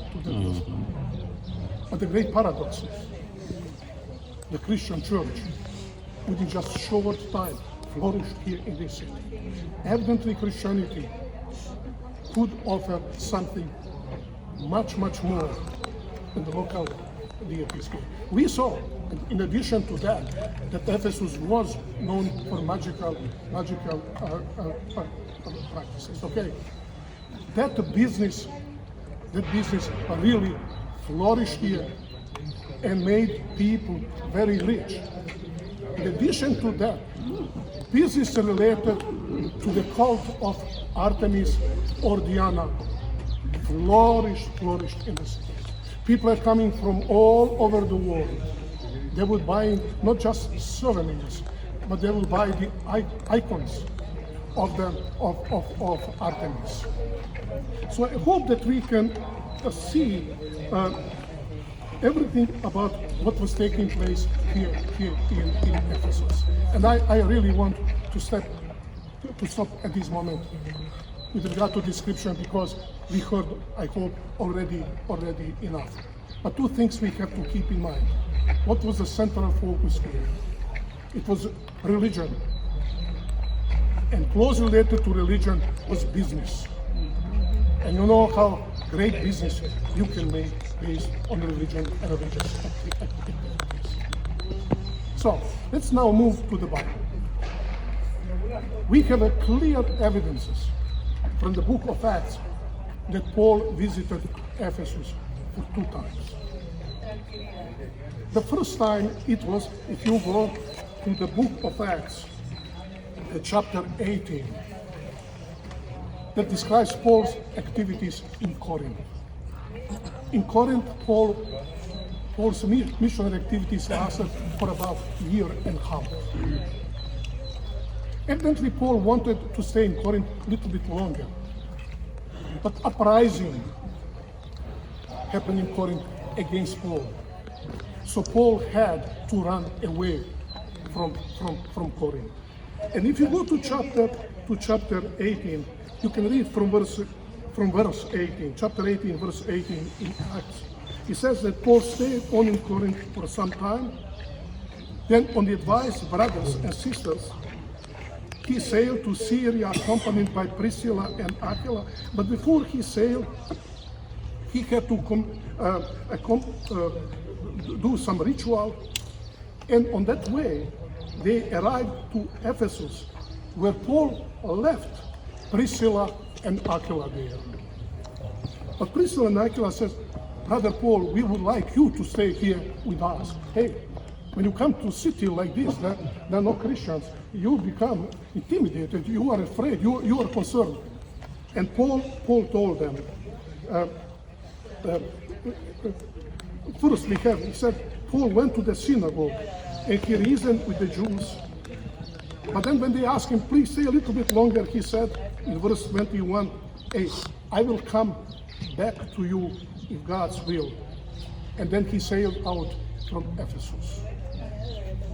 In meantime, as Paul left, and this is the conclusion of his missionary journey, a young man by name of Apollos came here to Ephesus. He had a Harvard degree. I'm using modern expression. Okay, he had a PhD diploma from Alexandria, and we already talk about Alexandria, famous library there. If you want to get education, top education, you go there. So this young Jew with Hellenistic education came here to Ephesus and evidently met Priscilla and Aquila. He started preaching gospel. He was a powerful preacher. I hope that we can learn some lessons here. He was a powerful preacher. He went arguing even with the Jews. And he preached in mighty powerful way. They said, please, he came from Alexandria. He was evidently trained by Demosthenes, famous orator in the first century. I mean, he could articulate the gospel message in the best possible way. But there was something problematic with that young man. Despite of his powerful preaching and everything, there was not too much response. Was anybody converted as a result of Apollos' preaching?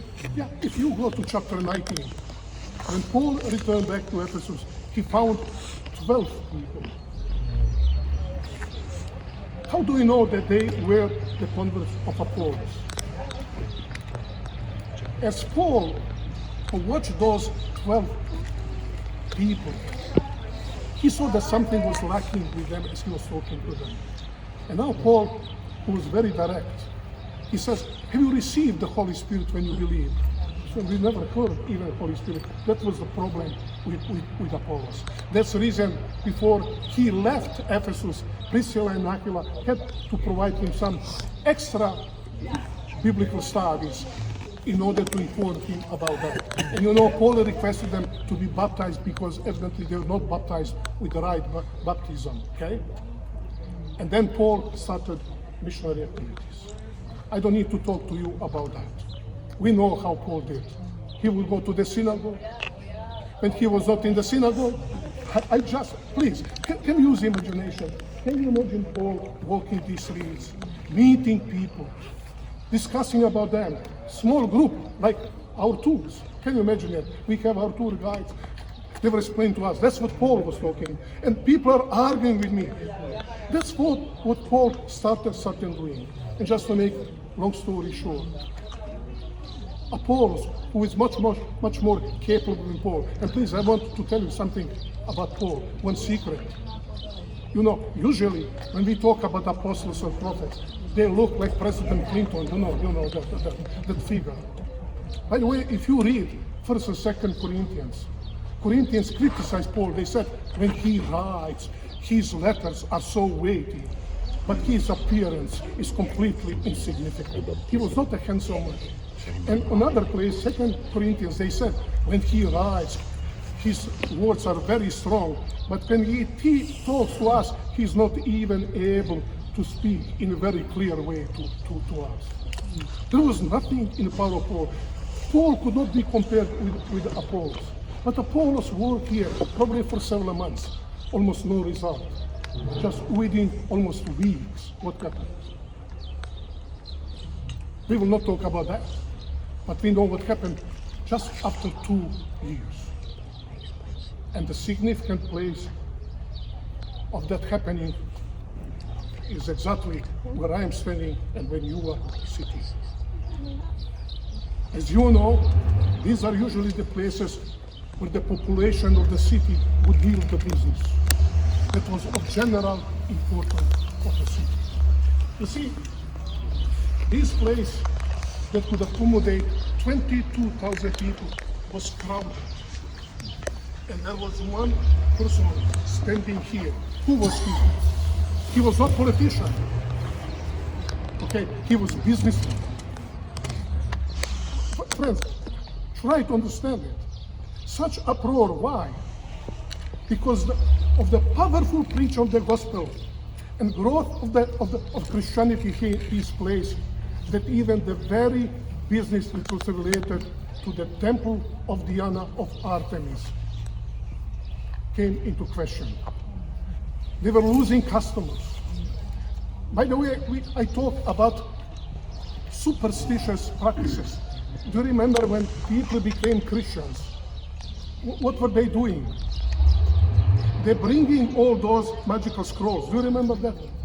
To Paul. They burned them down. And says the value was how much? How much was the value? Do you know that? What was the value?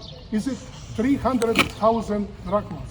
Drachma was a daily wage. I can imagine somewhere on the street. There was a small mountain of those scrolls. Just within short time. And now this person decided, I have to do something. I have to stop Paul's activities. And he evidently was, standing somewhere here. This place was crowded with the people just. And then he made that famous speech. Oh, I'm so honored. Who's here with me? Yeah, if you want just speech, or you can make the introduction here. About that time, there arose a great disturbance about the way. A silversmith named Demetrius, who made silver shrines of Artemis, brought in a lot of business for the craftsmen there. He called them together along with the workers in related trades and said, "You know, my friends, that we receive a good income from this business. And you see and hear how this fellow Paul has convinced and led astray a large number of people here in Ephesus and in practically the whole province of Asia. He says that gods are made by human hands are no gods at all.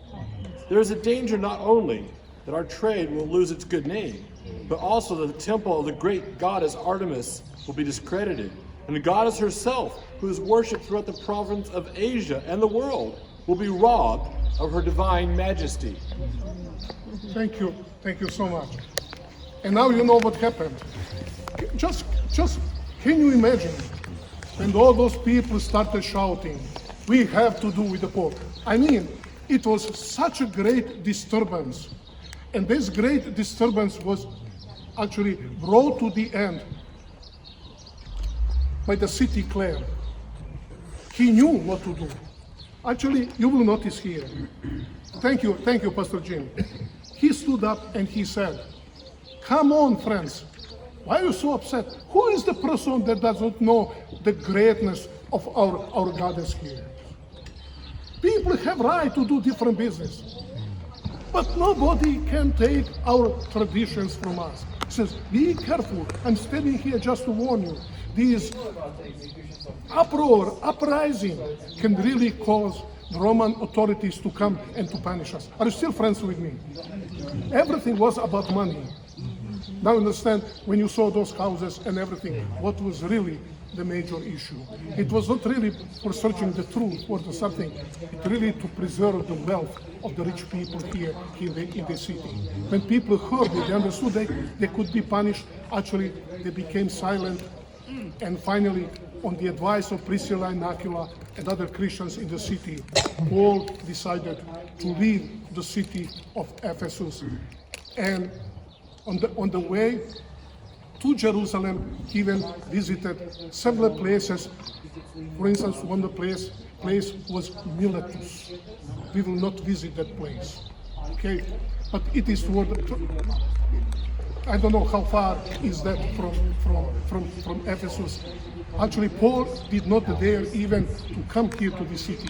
He refused to come to the city for security reasons, but he invited the elders of those house churches here in the city to meet with them. And he told them, please, this is very important. He said, I am leaving, and upon my departure, you will have many visits here. People really who will tell you that they preach the gospel, but they are the enemies of the gospel. They will twist the gospel truth. Why is this so much important? Because what Paul announced, what he foresaw, was actually several decades later witnessed by the church. And this is what the letter to the church in Ephesus is all about, as mentioned in the book of Revelation. So on the way to Jerusalem, then Paul visited Troas there. He met with another group of elders there. By the way, Paul's work here in Ephesus marked the end of his missionary activities. This was the end of his third missionary activity. His fourth missionary activity was going to Rome to appear before the emperor to defend himself. But still there in Rome, he was very, very active as a missionary. So my question to you is, please just allow me. The reason I brought this paper to you is, I want to read to you from the pen of a well-known British scholar who I learned a lot from him. I said this scholarship is not down to the ground and does not serve the needs of people. Then really, it's not the gospel message. It's philosophical idea. And that's actually what Barclay did. He was really great British scholar, but he tried to popularize the gospel through radio programs, to talk to ordinary people. And he puts really in a very simple language the result of his research. He read a lot of ancient writings, especially about Ephesus.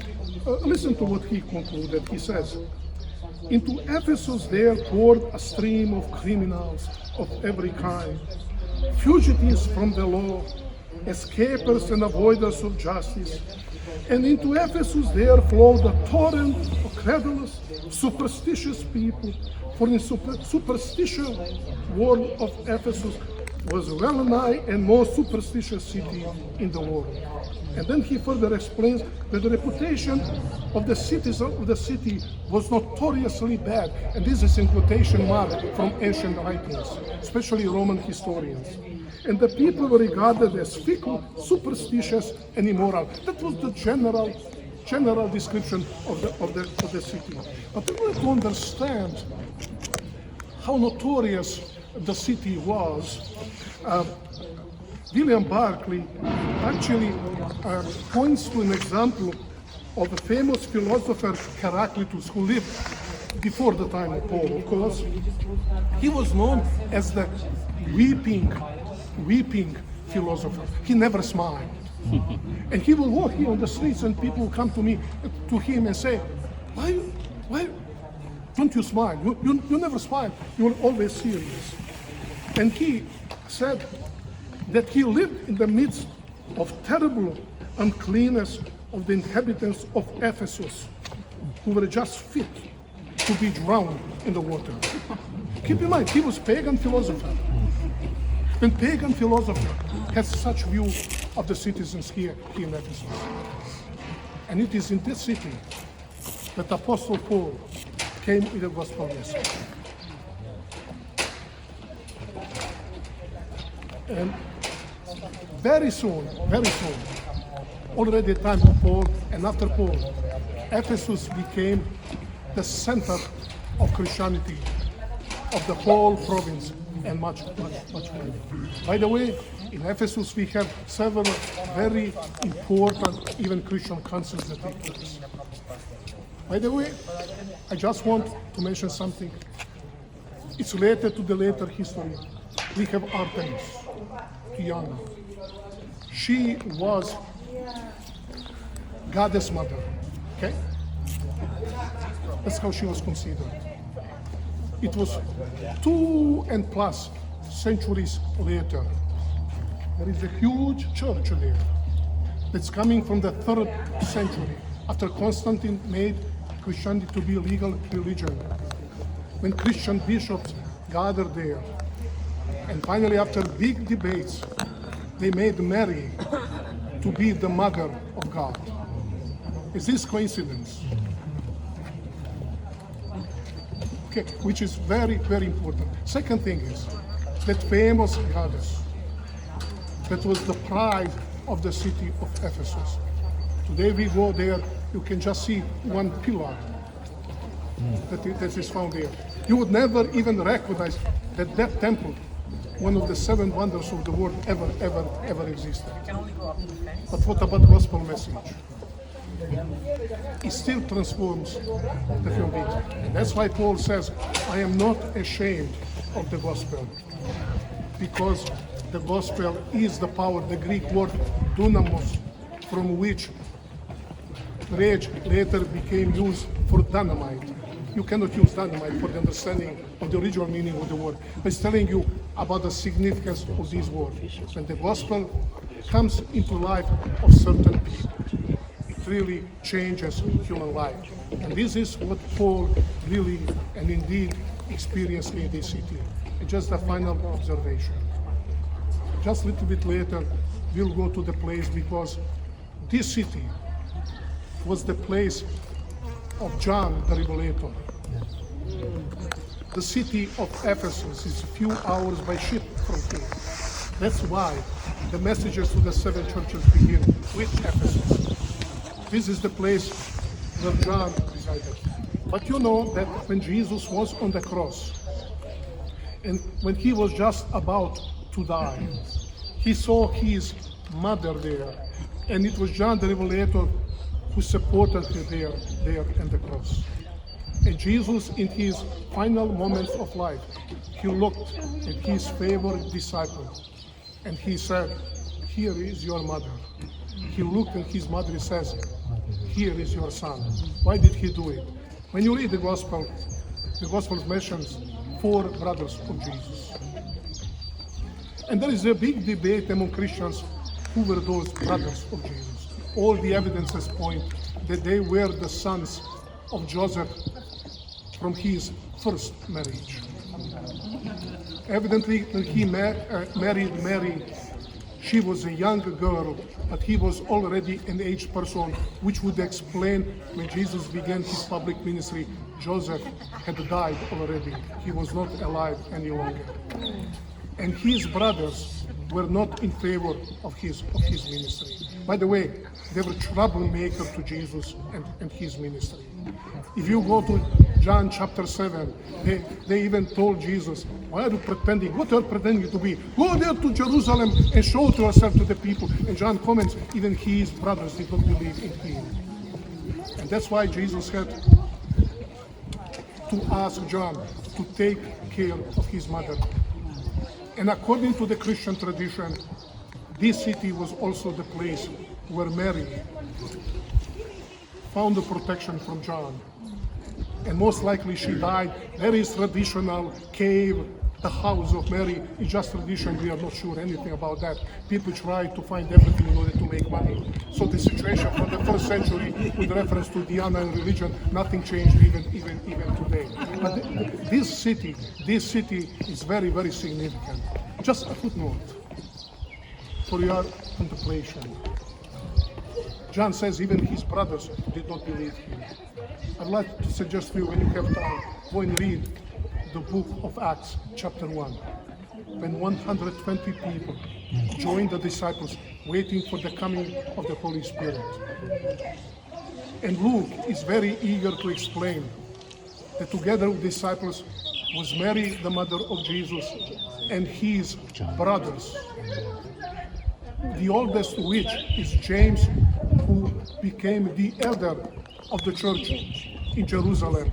He's the one who wrote the epistle of James. You remember that James the Apostle, he was killed by Herod in the book of Acts, chapter 5. So friends, there is always hope. The gospel could change. Such people, like the people here in Ephesus, could change Jesus' brothers. And the good hope for me, that the same Jesus can do something for me. Amen. Despite of all odds. I want to finish with this. I know that some of you are waiting to hear a little bit about the message to the church. I believe we will have, especially tomorrow, a long trip. Okay. And I will go from bus to bus. Okay. I believe, because we don't want to come, into time constraint. We will do it in the bus.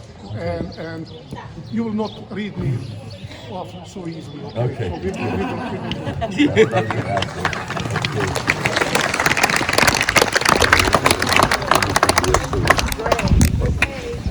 Friends, can you hear me? Yeah. Okay.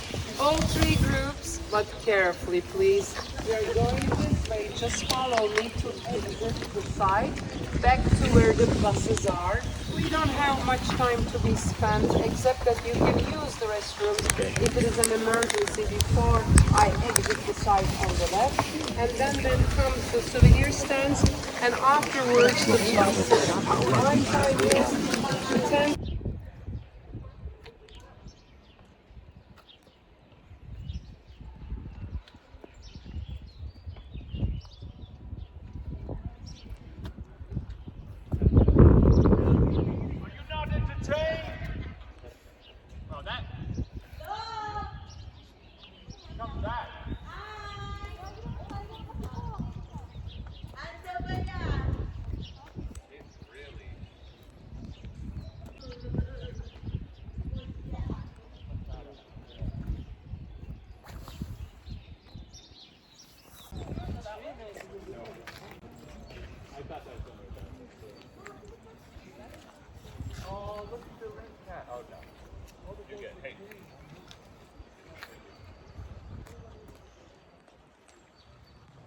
Sarcophagus, eat single, side of the guy, eat to the road. But do you know why we call it sarcophagus?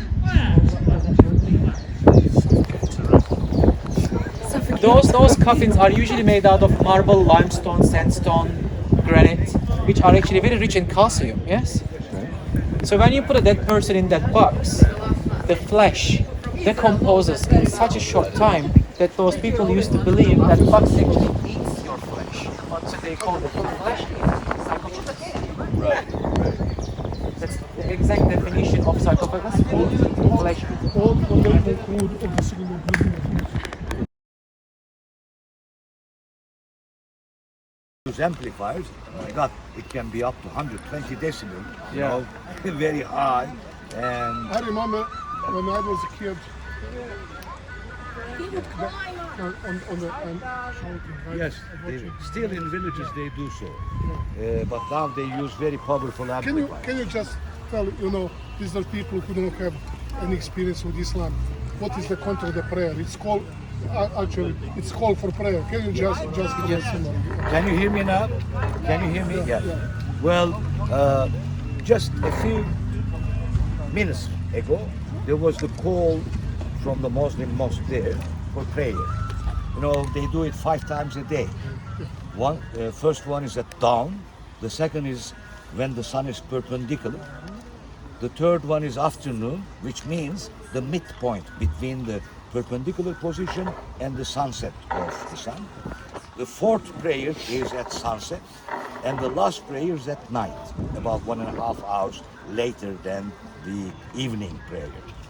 They call as God is great, come to peace, come to salvation. That's the text which is always, said through the microphone. And then Muslims, they prostrate themselves, falling down and worship. Well, this is called grave of persecution. Iranians grave, as I said. Yes, there were persecutions in stadium, sometimes in theater, sometimes even in forums as well for Christians during the Roman times, indeed. But you see, there are some figures up there. Originally, there were 4 such slabs decorating up above the arch there. Only one of them is visible there now. You see some, people, some girls escaping to right and left hand side, and those were taken from a sarcophagus, a burial box, and those reliefs were decorating the sides of that box actually. And it was not a story about persecution, but it was the story about Achilles. Achilles, yes, because his mother didn't want to send him to Trojan War, and he was somewhere on a Greek island called Skyros, and the king there was called Nicomedes, and he was spending good time with his daughters, cupids around. There are cupids there, you see, flying right and left hand side. That's why they call it Persecution Gate, but the story is completely different. When he was there, Odysseus, who was a very listy, a very clever guy, he heard something that Achilles were hidden there. So he went there, gave some gifts, to the king. Achilles was with the girls there, with girl dresses, woman dresses. And then suddenly, as Odysseus prepared, one of the guys in the group, in the committee, suddenly blew the horn, the war horn. As soon as Achilles heard that, he took his sword, and then he was caught. and then he taken into the war, to Trojan War afterwards. So that was telling the story about Achilles actually, but falsified afterwards as a persecution story. The other 3 slabs there are now in Woodham Abbey in England. They were brought up there to show. So Achilles was conscripted. Yeah. Yeah. Okay. Let's see. That was the movie.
Let's go this way.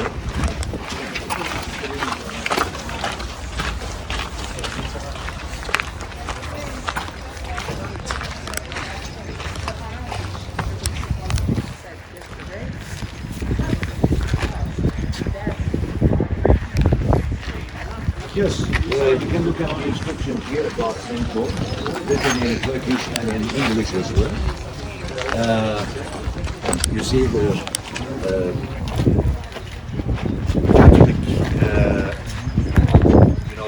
Catholic, explanation is based on this. So, as he says, 431, the third council was held in Ephesus, and according to the belief, Virgin Mary stayed here between 27 and 48, as I said. And, St. John, the theologian, evangelist, lived here as well. And according to the belief, he was buried here as well. So at first there was a very small chapel here, constructed as a burial sign. Later, at 10th century, 2 small chapels built over there. We will see afterwards. But at the 6th century, during 527 and 565 AD, it was Justinian's period. Justinianus was an important person. He was a Roman codex for law. You see 4,500 lines which is still forming law around the world, was prepared by him as well. So he let this cathedral built right above the burial place of St. John. It is 130 meters long. There were 6 big domes in cross form. I mean, on the longitudinal line, there were 4 domes, one on the right, one on the left side, so forming a cross. This is the apsis here, and there was a big 37 to 42 meters courtyard at the back side, at the west side over there, in other words, because it was looking to east indeed.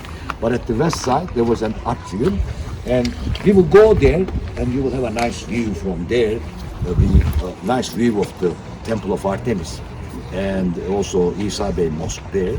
Unfortunately, in the castle there, St. John's Castle there, built by St. John's Knights during the Crusades in the 12th century. And here, at the persecution gate, so-called persecution gate, in the mosque, the Isa Bey Mosque, they all used stones from Artemis Temple. So it is impossible to restore it anymore. It is all spread around. But they formed a nice hill here, and this hill was occupied and inhabited by people as the second Ephesus. As I said, first Ephesus was to the north of this castle. The second Ephesus was here. And still some excavators are taking care, undertaken some activity. And every year they found something. For example, recently they found very big pictures for food storage. They found, geometric pottery here as well. Chambers here. So, yes sir, would you like to... I want only that you see one very important information. It says John was later exiled to island of Patmos, where he wrote The Revolution. It's an information. Actually, I saw it 20 years ago, so I always make fun with the students. John wrote it. Sorry? They wrote it. They wrote with... But that's what I pointed to. W. Ranko has written it. Where he wrote Oh, somebody penciled it in. Somebody penciled it in. There's a pencil right above it. This should be corrected. Okay, so there's, yeah, I see the pencil in right there.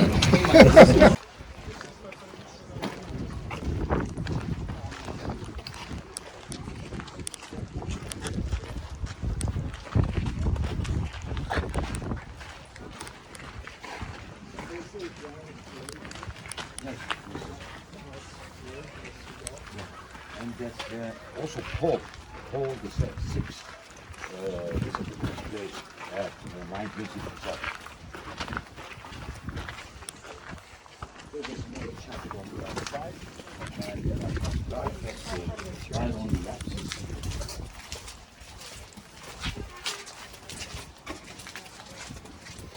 Unfortunately, they are quite eroded.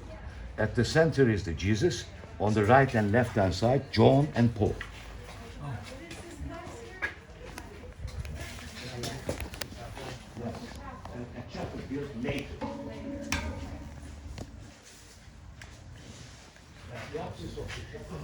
All I can see is my reflection. Yeah, you can see only ourselves. John and Paul. Powerful and rich, because people were donating, gold, silver, whatever valuable they were giving. Sometimes with testament, sometimes when they were alive. And for example, in St. Sophia, there was a big scaphylacton, treasury room in Istanbul. There were more than 4 tons of gold and silver there in that scaphylacton. But it was taken up to Venice and to Europe after the Crusaders there. Here, this was the scaphylacton, treasury room. In all those niches, there were the boxes, wardrobe-like boxes, and all that silver, gold, valuable items were hauled here in this treasury room. Let's see the baptismal pool.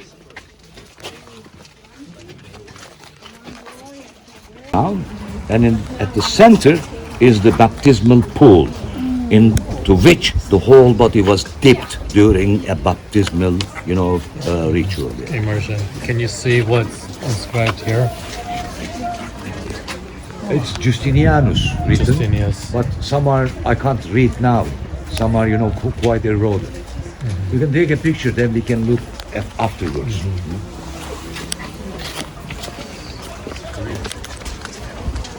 So this whole area is the church. Yes, almost a cathedral-like church, big church.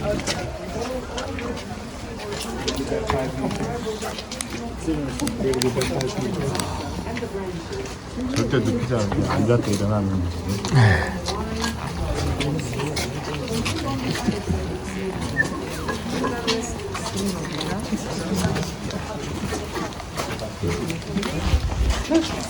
Who will be baptized today? We're one for Jesus. Anyone would like? Quite interesting. Those who believe or not, whenever they saw such a sacred place, whether Muslim or some from other religions, they always want to wish something from God. If they haven't got child, then they wish for child. If they haven't got fortune, then they wish fortune through the prayer. And by doing so, they put coins there, as if they could get by paying. That's interesting, but it's quite a wise thing to do. Come on, doctor. All right. All right. You first. But you see, already put Right, usually, yeah, means yeah, in first.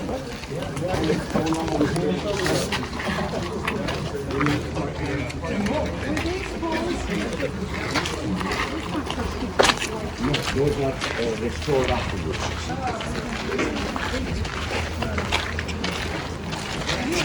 But let's go to the other side, to the west end of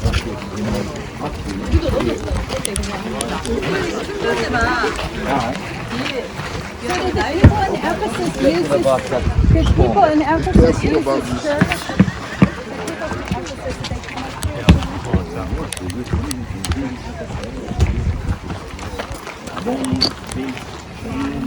Rituals were taken. It was a very sacred place.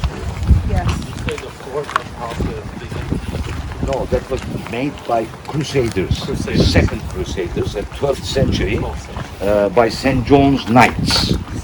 Some brigades of the Crusaders were knights, St. John's Order, as they were calling themselves. Still, their order is alive. You see? Yeah, diminished in power, but still alive.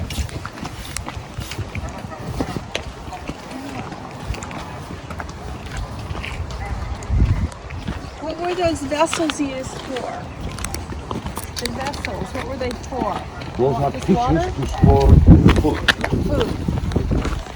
Wheat, barley, dried apricots, perhaps, dried grapes as well, because it was a monastic life going on around here as well. You see this, this attribute, almost the, let's say, meditative, area for those monks attending to the cathedral.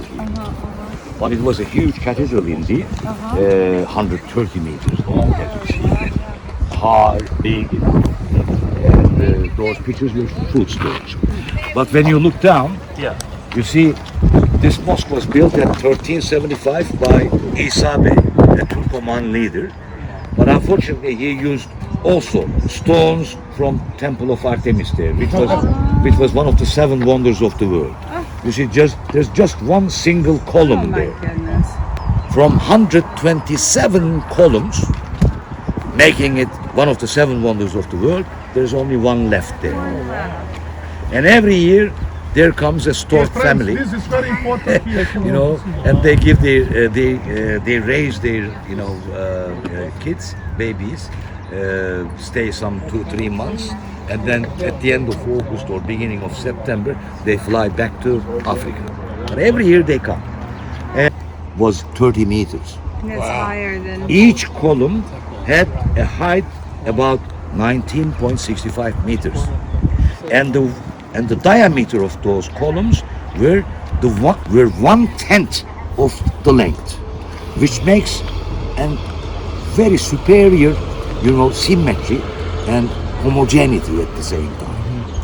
And it was all made out of marble indeed, and just 50 yards to the west of it was the altar there outside, and just in front of the altar was the sea. Oh, wow. Yes. It came up that But far. you can see very hardly, the sea is over there now. How did that? Well, because of a small river carrying continuously silt. Wow. Continuously. It takes hundreds of years, but at the end, they fill the bays and the harbors. That was the biggest problem for those antique harbors and port cities. Almost all of them were silted, by time, and then at the end, people had to abandon the city, as it happened in Ephesus. Where is Ephesus? Where would Ephesus be? Ephesus is, you see, behind this hill there. Oh, The theater is behind the that. hill. Yeah. Okay. I'm sorry. Many cities that used to be port cities are not anymore far away. Famous Ionian architectural monument, and then it was destroyed during a fire on the day when Alexander the Great was born. 20th of July, 356 before Christ. Intentionally destroyed? There are stories like that, but there are no clues about that. There's one story.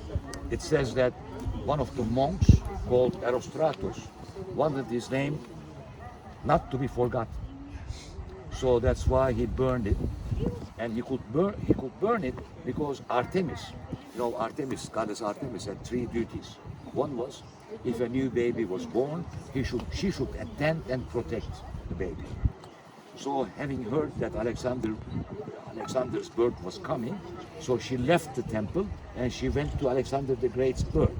So as there was no one here, then Erostratus put the fire to the temple. But it is a myth. Actually, perhaps the most possible reason was there was a lot of oil at the storage and treasury room down below the temple. And probably there were some thunders hitting there. They can easily, cause a big fire. And that was Like- this temple down here? Or which temple? Temple of Which Artemis. temple? This, That's what I said, yeah. this is Temple of Artemis. This is Isabe. That's the one that was destroyed by fire. Yeah. So then it was And then it was rebuilt again. Alexander the Great came here. He thought he had a talk to people. He said he could, raise support and funds to rebuild the temple. Do you know what Ephesians said? They were very diplomatic, clever in trade as well. He said it is not convenient for one god to build a temple for another god. They said. So And so he took that. He's like, oh yeah, well. He's like, they're so calling they me a raised god. money themselves and rebuilt it again. Okay. And then what happened to the rebuilt one? It was then destroyed by Goths. When Goths attacked the city, Goths destroyed the whole Roman Empire. Goths, okay. Even the West Roman Empire, Visigoths and Goths, they attacked and then it was burned. And then also one of the other causes were people built other buildings like this one, like the mosque there, like the castle behind. They all used stones from the temple. They stole them.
Ephesus was there, you see, and that was done. And this is St. John.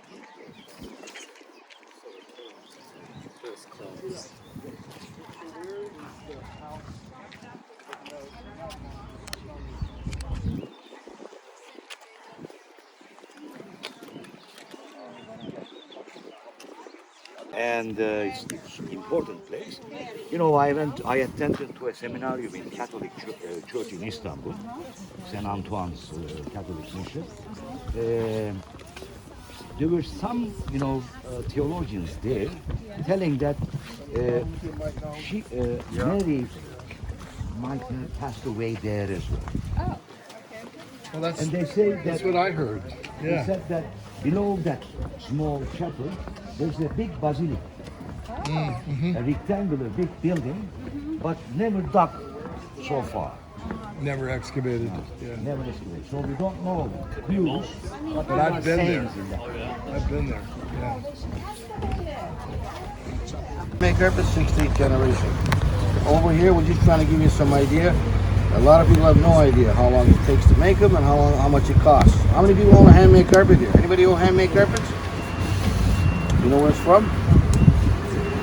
There you go. A lot of people don't have no idea where the carpet's made and all that. This is what Turkey's known for. This is where we try to. This is not like going to IKEA to pick up a carpet. You're buying a handmade carpet if there's an interest. But unfortunately, there's a lot of time and effort goes into making these. We want you to appreciate what you're buying because it's a one-time investment. This is one of the steps how we collect the silk. Turkey is the third largest producer of silk in the world. Number one is China. Number two is Thailand with number three. How do we, your guy was telling, how do we get this? We don't do this. The farmer does this. And the nature occurrences happens the first week of April coming up.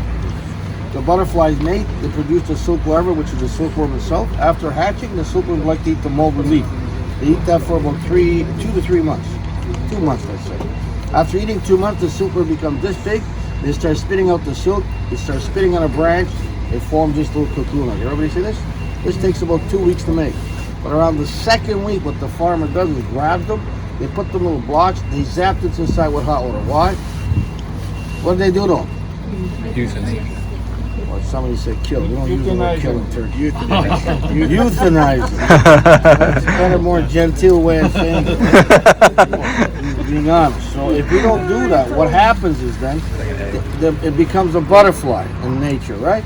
But if there's a hole, this egg's not going to be good for us. See the silk? We cannot unravel it then. That's why we have to put this poor thing to sleep. All right. How much silk we get? I've been doing this for over 25 years. I was guessing for many years. Scientists, they came up to this area. A legit number I'm going to give you. It is a legit number. It's not a make-up number. On an average, they did a research on it. For one egg, on an average, you get 1,500 feet of silk. Wow. 1,500. This is the old-fashioned way, Big Cliff. This is the old-fashioned way how we do it. Machines do it now, but we like to show you how it's done in the villages. They still do it this way. With this broom or brush, this gentleman's going to grab. I'm going to take a guess. 15 to 20 eggs. I'm taking a wild guess. 10 to 15 strand of silk to make one thread of silk. The whole concept here is just to collect them, all right? Now at this process, silk is very delicate. It'll snap very quickly. Later on, when silk becomes one thread, you can cut marble. That's how strong silk is. Cover it. You can take a picture if you like. Cover it. Can you see all that? This is 100% silk right there. But it's very delicate. It'll snap very carefully. It'll snap very easily. Silk is used by NASA, astronauts use parachutes, also used in medical professions. He's going to put his roll over here, and he's going to use his little feet to paddle the wheel. The whole concept, this is pure silk. We just want to show you we're collect. That's how. There's a lot of process that making these carpets you don't get to see the background. It may snap. You see them go up and down? Basically, we're unraveling those eggs because we collect the silk. After we collected all the silk, we got one. You see that dead moth inside of it? There it is. I would just throw that up. We don't. Well, yeah, getting unraveled. One thing about silk as a fabric. There it is, right here. See the dead moth? Poor thing. Wow. One thing about silk as a fabric, silk has to be dyed as chemical. It will not absorb natural dye. Keep that in mind. It has to be, everything silk has to be dyed chemical. Fascinated? Any questions? All right. Just follow me over here. How did they dye silk? I knew you were going to ask me that question. There's always a smart one. I'll be honest with you. If you ever buy handmade carpets that are antique, the dyes they had back then, they never had chemicals going back a couple hundred years ago. So they probably had the dyes. They were probably observed back then. The dyes we have right now with the climate thing, going back many years, they probably had to use natural dyes. I'm presuming. I have no idea. Had to be what? All right. They had to use natural dyes. Back at this present time, it's chemically dyed. All right. It's probably going back. That's what makes antique carpets what they are. The dyes. Dyes are the most important thing. Follow me this way, please. Yeah, they'll take pictures.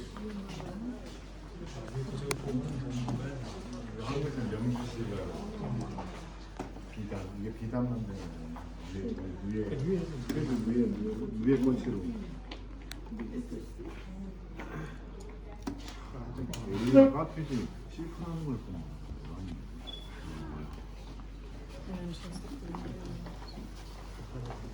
어르다는 걸 받아서 모자이크.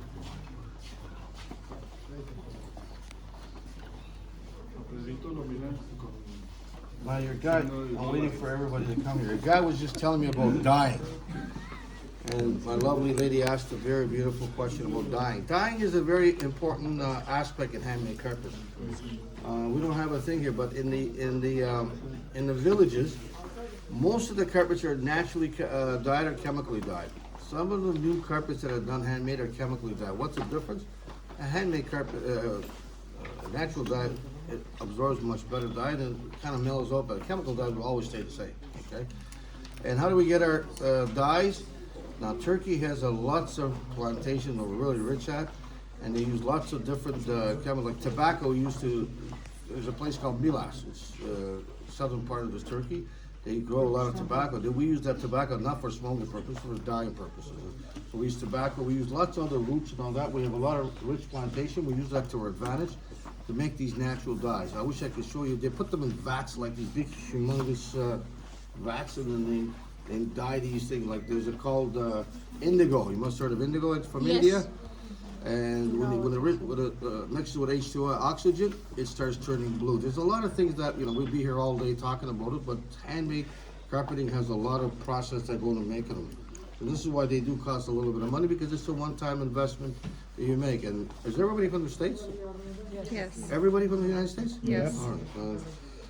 Obviously, you're going to ask me my English is pretty good. Yeah. Really good. You're going to ask me eventually. I'm not a Turkish guy, I am Turkish. That's why I want everybody to feel comfortable.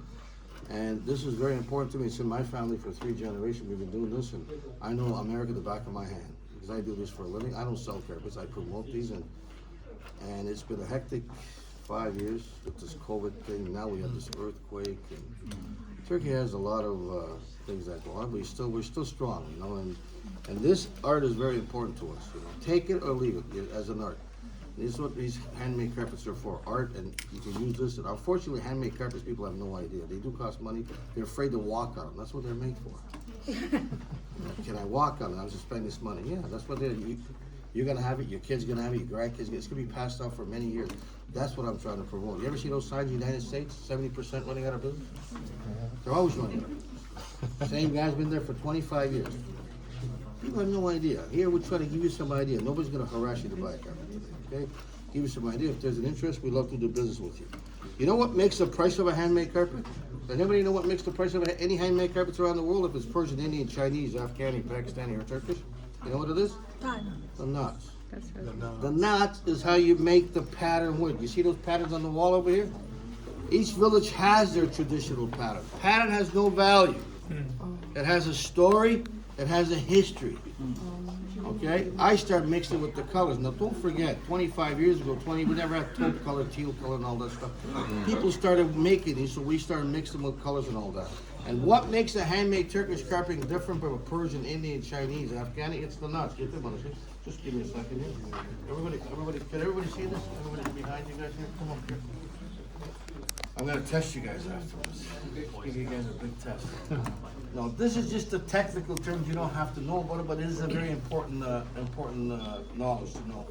You see these 2 lines? This is a blown up version of a knot. Okay? You see these 2 lines here? That is the warp of the carpet. The warp is the fringe of the carpet. Which are these? Everybody see that? That's what that is, all right?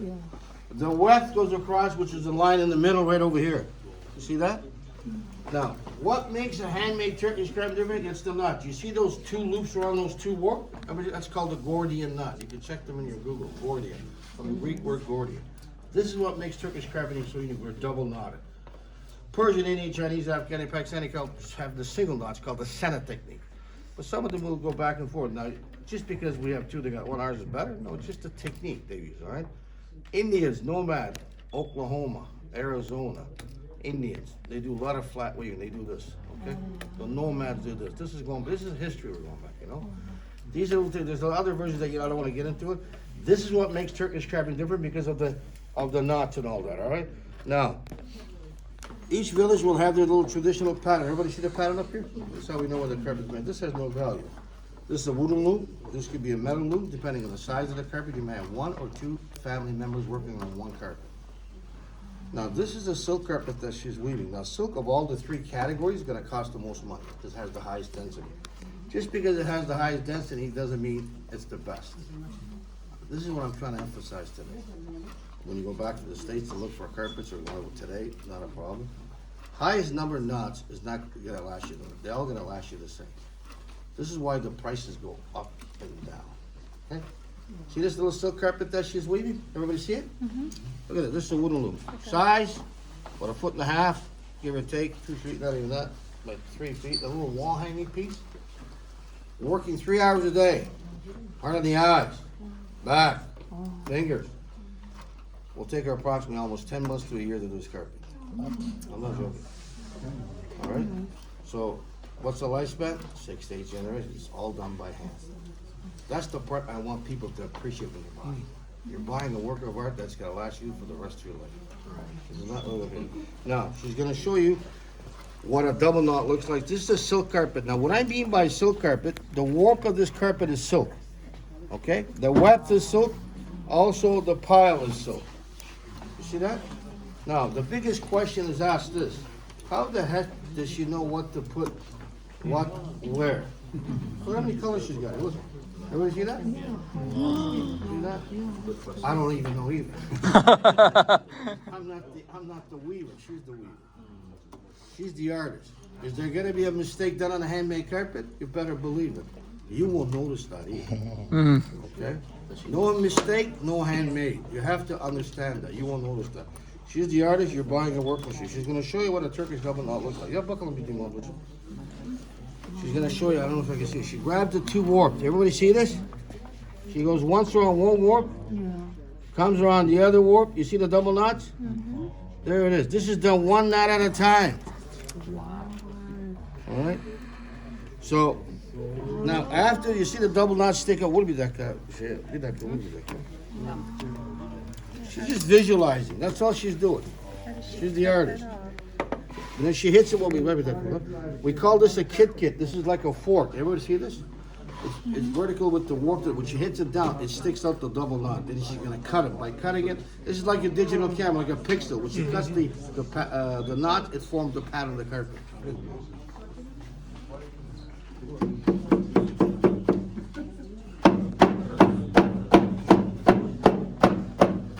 And she cuts those double knots. Everybody see that? No one's catch me that.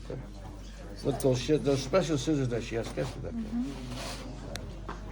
That's the pile that you're. That's the pattern you'll be walking on. Ever see that? Beautiful. Isn't that amazing? And you know what the $1 million question is? How much does he get paid? Not enough. You know, you can ask your guys to find out. Minimum wage is between $350 to $500 US per 1 month. We don't use that as a bait for you to cry to buy a carpet, but basically you have an idea what carpets cost. And you know, if it costs 6 months, 3 months, you multiply that, you have an idea. Don't forget, we're a retail store that doesn't, you know, there's no middleman involved. So we're directly working with the villages. I want everybody to know that. We're not one of those things, you know, the Turks are good at this. How much? 10,000? And you have to bust 1,000. You know, you're gonna feel comfortable with that. We will negotiate. The whole idea, the whole thing is right now is with this thing, and even with the earthquake right now, we had a lot of that part of Turkey. We had people moving, and that kind of affected us too. And with the COVID, we're just slowly trying to come back. These girls, I represent between 3,000 to 5,000 young ladies like this in Turkey. How are we gonna get all these carpets from? We get them from all those different villages. We don't do them all here. All Right? These ladies are very important to us. Fascinated? Yes, sir. Is there a certain training process that they must go through? Great question. Usually a mother teaches her daughter how to weave. 99% of carpets are all done by girls. Us guys don't have the fingers for it. 1% is the true fact. It's in central Turkey, a place called Sivas. The prison guys do that. The people in prison, they're very expensive because it's very rare. Anything rare costs money. And but 99% of carpets are. We do have schools that will teach them, but it's a very monotonous job. A lot of them won't do it. They do it in their villages for part-time to make extra money. That's the whole idea. Any other questions? Yes. Getting back to the chemical dye. Oh, you're stuck on It's like, is chemical, does that mean you're using a natural mixed with chemical. like, It's all chemicals. altered, but it's all chemical? All Okay. chemicals. Okay, and why they do that probably as the years went by, that's what they have to use. I prefer natural, but it's just a matter of, Yeah. it's just a, have a seat, I'm gonna show you some nice carpets. Please have a seat.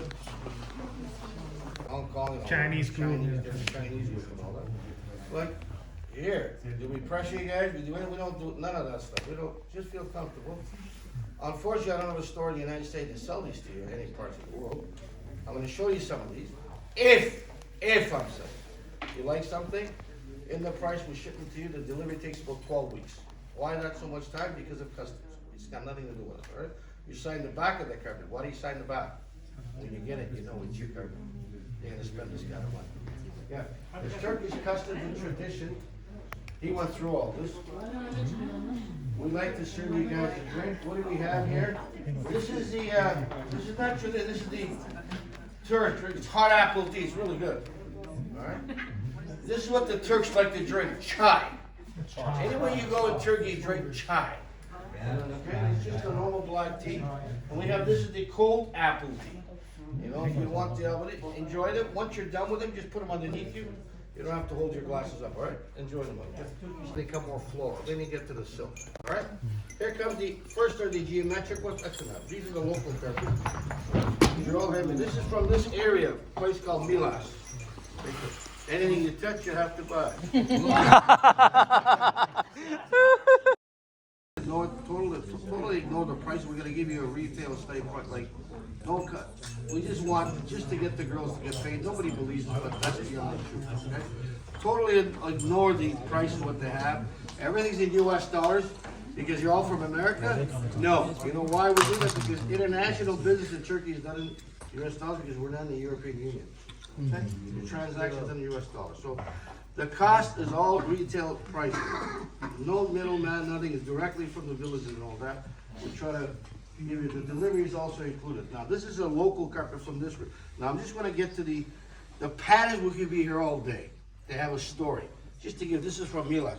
You see this little wiggling line? You know what that is? That's the river meander. Represents a happy eternal life in the family. So there's a lot of history that you're looking at these carpets. If I start talking to you about each motive, we'll be here all night. So they do have a little story. They do have a lot of history, and we're very proud of it. This is dyed with tobacco leaf and onion peels. They use onion peels. Where's my dye lady? Where's my dye lady? There she is. Yeah, naturally dyed. Yes, this is naturally dyed. This is from. Have you heard of the Kazakh people? Very native, very Navajo. So now, do you see this village? This village will never make this carpet. Understand? Because they all have their certain patterns. So you say, we know where that comes from. This is how we know. Now these carpets do come in different sizes. The guy says this is too big. You have this in a 3x5 or 4x6. That's how the sizes come in. 3x5, 4x6, 5x7, 6x9, 8x10, 9x12, 10x4. It goes on and on. But people make a mistake in their size and all that. One thing I have to tell you this. I love this one. You have exactly this in a 3x5. I can't. They're one of a kind. They might look the same, but you know, they are very similar to it. Have you heard of Mount Ararat? Mozart? These people are the Turkmen. These guys make really good carpets. These are beautiful, beautiful pieces. I have one in my home too. The linen, the wool is very fine. Anything like linen wool is very fine. Anything very good, it'll cost you money. That's how. This is a beautiful Turkey.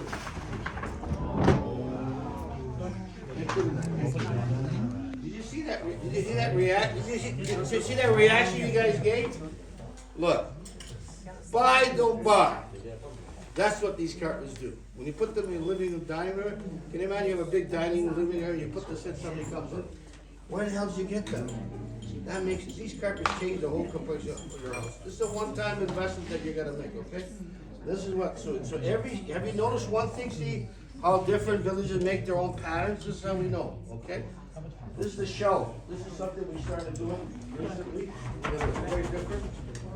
In High Point, North Carolina, the entire deckers over there loved it. Something different, unusual. Now, one thing you gotta realize, you see you see the fringes? Some are long, some are short, some are braided. It has no value whatsoever. Because when you're vacuuming, it gets caught, people get irritated, you know, by cutting the fringe or the tassels, whatever you want to call them, you're not going to depreciate the value of your carpet. It has no value whatsoever. Right? I'll show you another beautiful shelf pattern. Oops. If you like the style, you're going to go with this. You're going to ask me how long it took to make this one. These are wool-on wool. That's a wool. But some villages, some villages make wool-on wool. Some, generally speaking, run the wool-on wool, but they do mix them. I'm just saying. You know what? Look, my dye lady, I keep telling you the dye. I like the dye lady. I like that too. She asked the question. Is wool on cotton more durable than wool on wool? They're the same. Why? Watch. I'm going to explain that the warmth of the carpet is, if it's cotton on wool, is cotton. The wet is cotton, the pile is wool. Wool on wool, the warmth is wool, wet is wool, still the pile is wool. It makes no difference. It's just that when you mix the cotton wool, you get more intricacy sometimes. You'll get more, that's what the whole basically idea is, okay? And that will vary from region to region. See, these people, the Turkoman, these ones over here, are much more finer than most of the other ones. Because the cotton is a thinner thread. Exactly. You got it right on the butt. See, you don't have to be a rocket science to figure that out, but sometimes, you get some, has very fine wool. It's spun really well. The lining is very fine. It has that silky number of knots in it. It has the quality of it and all that. Now, if you don't like this, they do come in runners. We could be here all day. I'm not gonna open up. We have 5,000 people. We're not gonna be here all day. Something catches your eye. My college here, we're glad to help. We have lots of rooms here. By looking at a carpet, you'll get confused here. Say, I might need a 3x5 or a 4x6. I wasn't thinking of buying a carpet or an 8x10. You're thinking of another room. You can visualize. You have a better idea in what you're gonna do with the carpet. All right. By taking to that room doesn't mean you have to buy. I'm gonna be here to help you guys negotiate and all that if there's an interest. So if you like this Aztec look, you go with this floral. If you like more floral, this is the second category, but with some reason she asked for wool on wool. The Turkmen make wool on wool, or the Kazakh makes wool on wool, they also make wool on cotton. So some villages make two of the back. This is the Ushak, very famous Ushak, roughly about 200 miles from here. What makes Ushak, the reason it's so popular? Very subdued, you see it? Very soft, old, faded kind of a look. That's what makes Ushak really good. It has that old look of it. You see, this is also naturally dyed. Going back to my dye lady, you see this little decoration? That's the natural dye. You see it? Yes. When you look at it. Exactly. Come have a look at it. The experts coming here. Look at it. You see it? Isn't that amazing? Oh, that's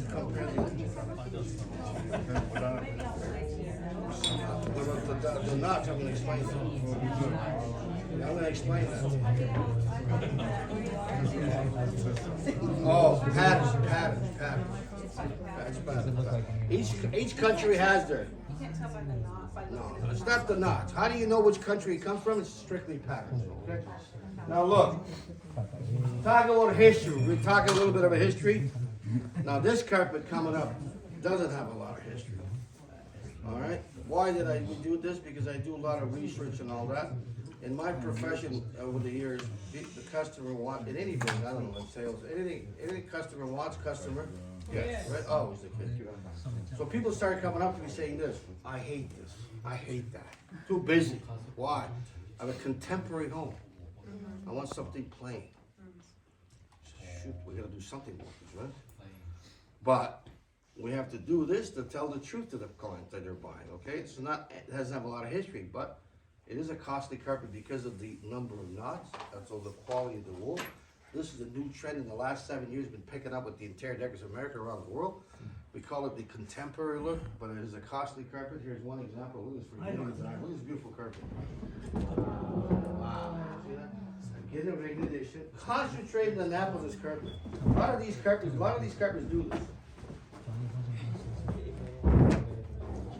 See how it changed colors? Hey, the boys come with the carpet too. See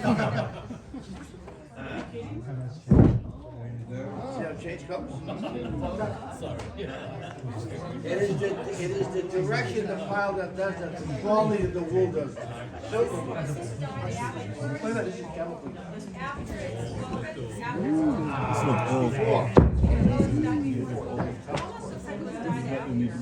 It has that.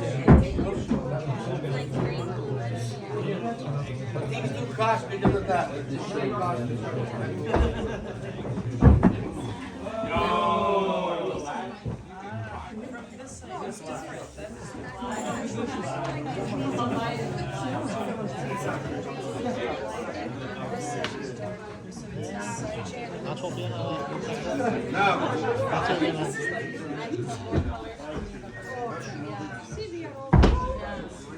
Have you heard?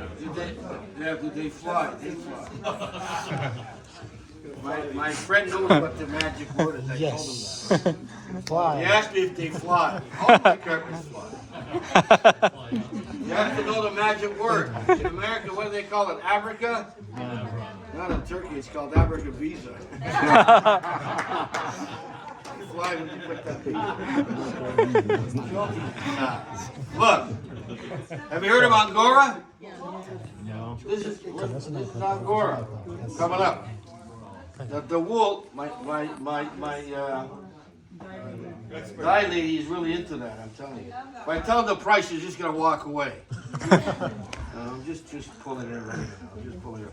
Now, have you heard of Angora?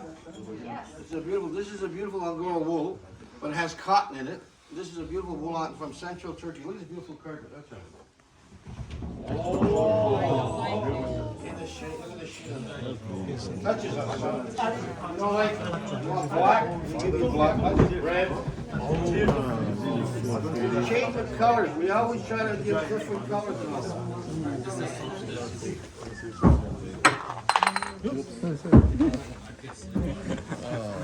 Are you enjoying this?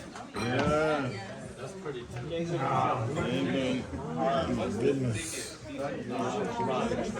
so free. Yeah, beautiful. This is like the That's a great question. That's a great question you brought up. Look, I want everybody to pay. This is a very, very important subject or a topic he just brought up. This gentleman. He asked me this question. You know, what is the thickest carpet you have? You know, I'm going to give you my answer. The thickest carpet means very low quality. The thinner the carpet is, the more number of knots, it has better quality. When you walk on with your bare feet, you have this big, thick pile, you go, oh, this is great. I love it. It will cost you less money because it has more or less number of knots. Keep that in mind. Okay? Again, if you like thick, you buy thick. That's just a matter of thing. That's why the prices change dramatically from the number of knots. I'm going to explain that to you because this is very difficult because when I give prices, some village to some village, same size, 3 times different prices. Why? Number of knots. Okay? Keep that in mind. Now, I have a question. You need under this pad. I love your accent. But I am from Bosnia. Of course you like my answer. We are neighbors. You're getting a 50% discount.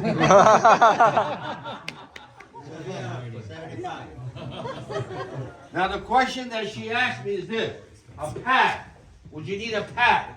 Right? Right. If you have a nut this size, you don't need a pad. You gotta put something on top, unless. Most of the time, people have this misconception when it comes to wooden floors. Oh, I spent all this money. I like my wooden floor. They're made for carpets. Nobody believes this. That's what it is. I'm an interior decorator. I do this for a living for many years. But when it's a 3x5, 4x6, a small piece, a runner, you definitely need a pad because you'll slip. When it's a bigger piece, you might put a table on top, you might not need it. But if you don't put something on top, you do definitely need a little pad. They do sell them in, Home Depot, those grippers, they call them in the back of that. You need it, you definitely need it. Depends on the size. If it's a larger size, and if you're gonna put a couch or a thing beside it, you don't need it, all right?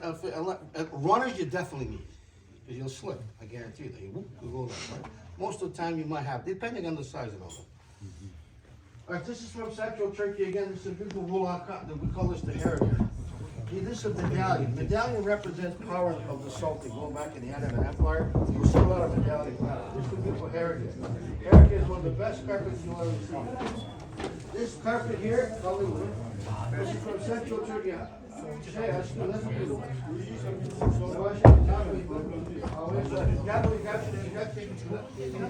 Now look, have you guys been to Istanbul? Yes. We're going. Istanbul has a lot of history. You got Asia and Europe. Now this is the pride and joy of handmade carpeting in Turkey. There's a town called Hereke. H-E-R-E-K-E. These carpets were made for the Ottoman Empire in the 13th, 14th, 15th century. They have this in the White House, in the Lincoln Room. Okay? Because this is the pride of it. This is a wool-on cotton Hereke. What makes the Hereke region so special? I want to give you the number 9. Very high quality print. This is like the Mercedes-Benz or like a name. When you say Hereke, it's from Turkey. It's one of, and this is. You see the florals? You see these thick lines over here? It's named after Istanbul. Istanbul is built on 7 hills. It's called the Flower of 7 Hills. It has 4 flowers. That's what that is. My beautiful lady is going to answer this.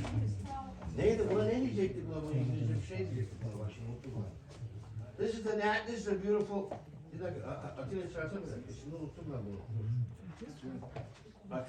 One second.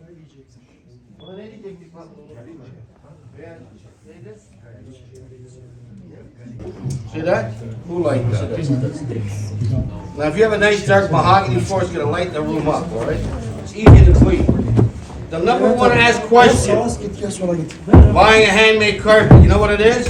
How do you maintain it? Do you have carpet, you say? My lovely lady. How many years did you have your carpet for? Roughly. 15 years. How big is it, roughly? How big? Okay, but okay. When was the last time you cleaned your carpet? I cleaned a couple of them a year ago. So you don't need to clean them very often, do you? Yeah, no. All you do is what? Just vacuum them? No, vacuum, but I took the carpet outside and I hosed it down. You can do that when you want, but unless red wine, my cat vomits on it, your dog does the trick. You got cats and animals, right? Professional cleaning is the best way to do it. Don't do it yourself. What I'm trying to get at is she had it for 50. You don't need to clean this carpet every year. I'll just vacuum it, and if you need to take them out, wipe it out. This is what makes these handmade carpets. Unless there's a very nasty spill, get it professionally done. All you have to do is vacuum this carpet. Now, are you guys ready? You want to see a Picasso? Now we're getting to the silk. You know how you went, wow? You're gonna go, oh my God! You're gonna. Now, to own a silk carpet is a privilege for a lot of people around. Not too many people own it. It's because of the destiny. It takes a long time. There's a family called Chinar. They're one of the best weaving families in the world. You can check them out. C-I-N-E-R. They're from Central Turkey. What makes the family Chinar what they are? They have their own pattern. You know what a pattern is? You can't copy their colors in the pattern. I'll explain that to remember. Because they use turquoise colors, and they also use some little green in it. It's the specific pattern they use. That's what they've been winning awards in America and around the world. To all them, they're one of the best established families in the world. This is a beautiful silk carpet that took over 2.5 years, close to 3 years to make this by 2 girls. Here it is.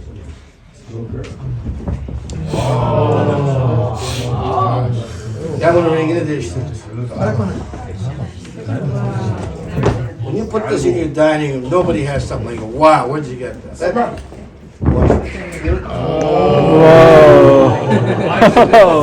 This is the oh my god map. Wow, magic.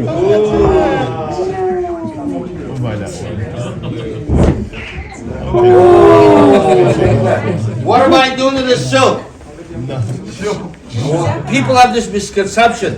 Oh, don't walk on. That's what they're made for. Come and touch it. Get up here. Feel this. Please. Feel comfortable. Very cool. Walk on. I told her anything you touch, you have to buy.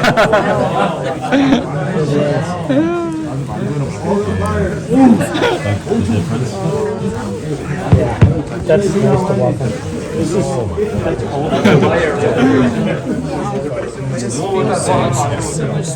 Sorry, Caroline. I wanted to send you the comments. All right. Now look, here's some more chinar, smaller size. Here's some. Here's another beautiful. Nice. Oh, color changing, right? Magic. Magic show, magic.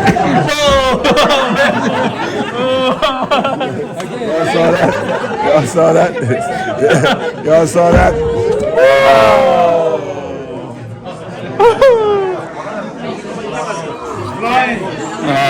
Now look, I want everybody to pay attention. That's what you got. Now, these ones are Chinar family, okay? These are the Chinar family, you see that.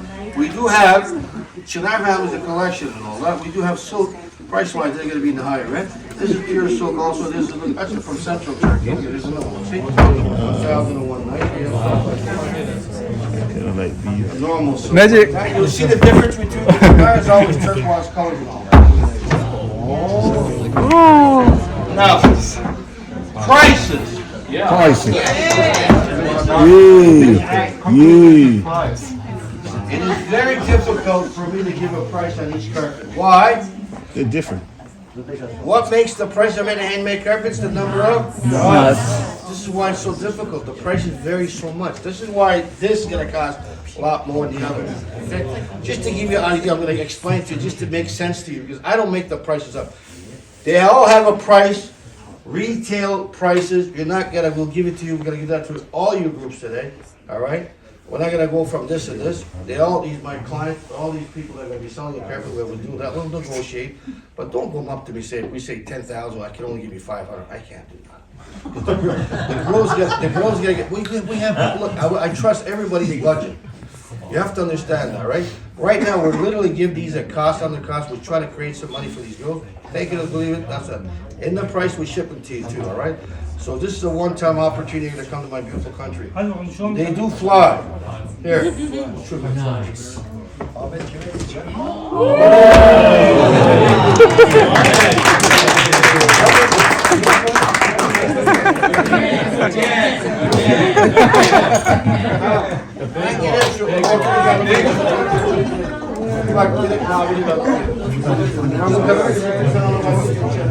much is it? Is that what it's called? Which one? The one that's not He'll tell you the prices later on. Give you an example. Whoever comes to me get a hell of a more discount than him. Now look, just to give you an idea, get this,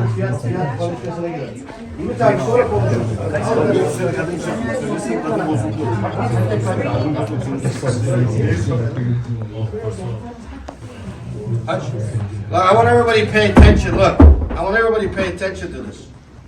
You asked about prices, right? They all have a price tag in the back and they're just totally ignoring them now. What makes the prices strictly number knots? These are wool on cotton.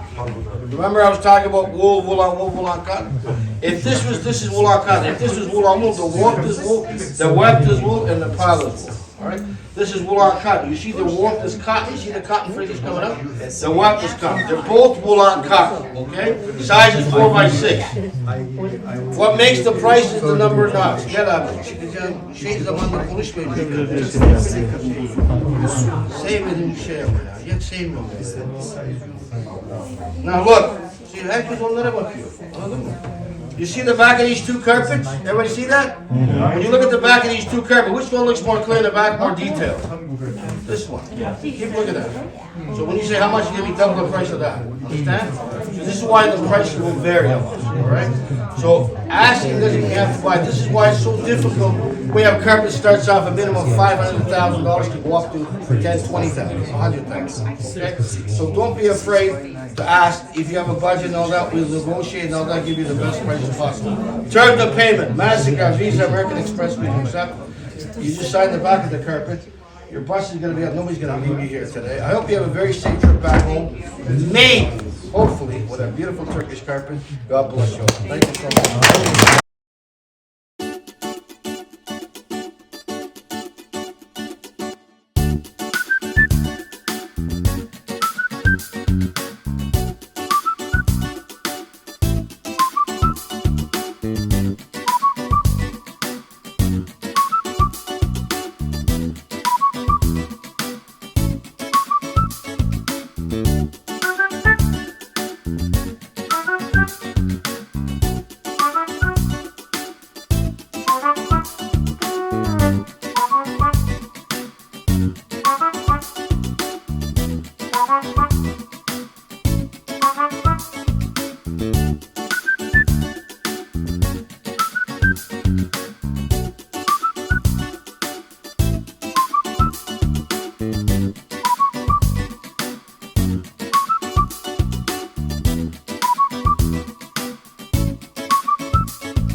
Hurry.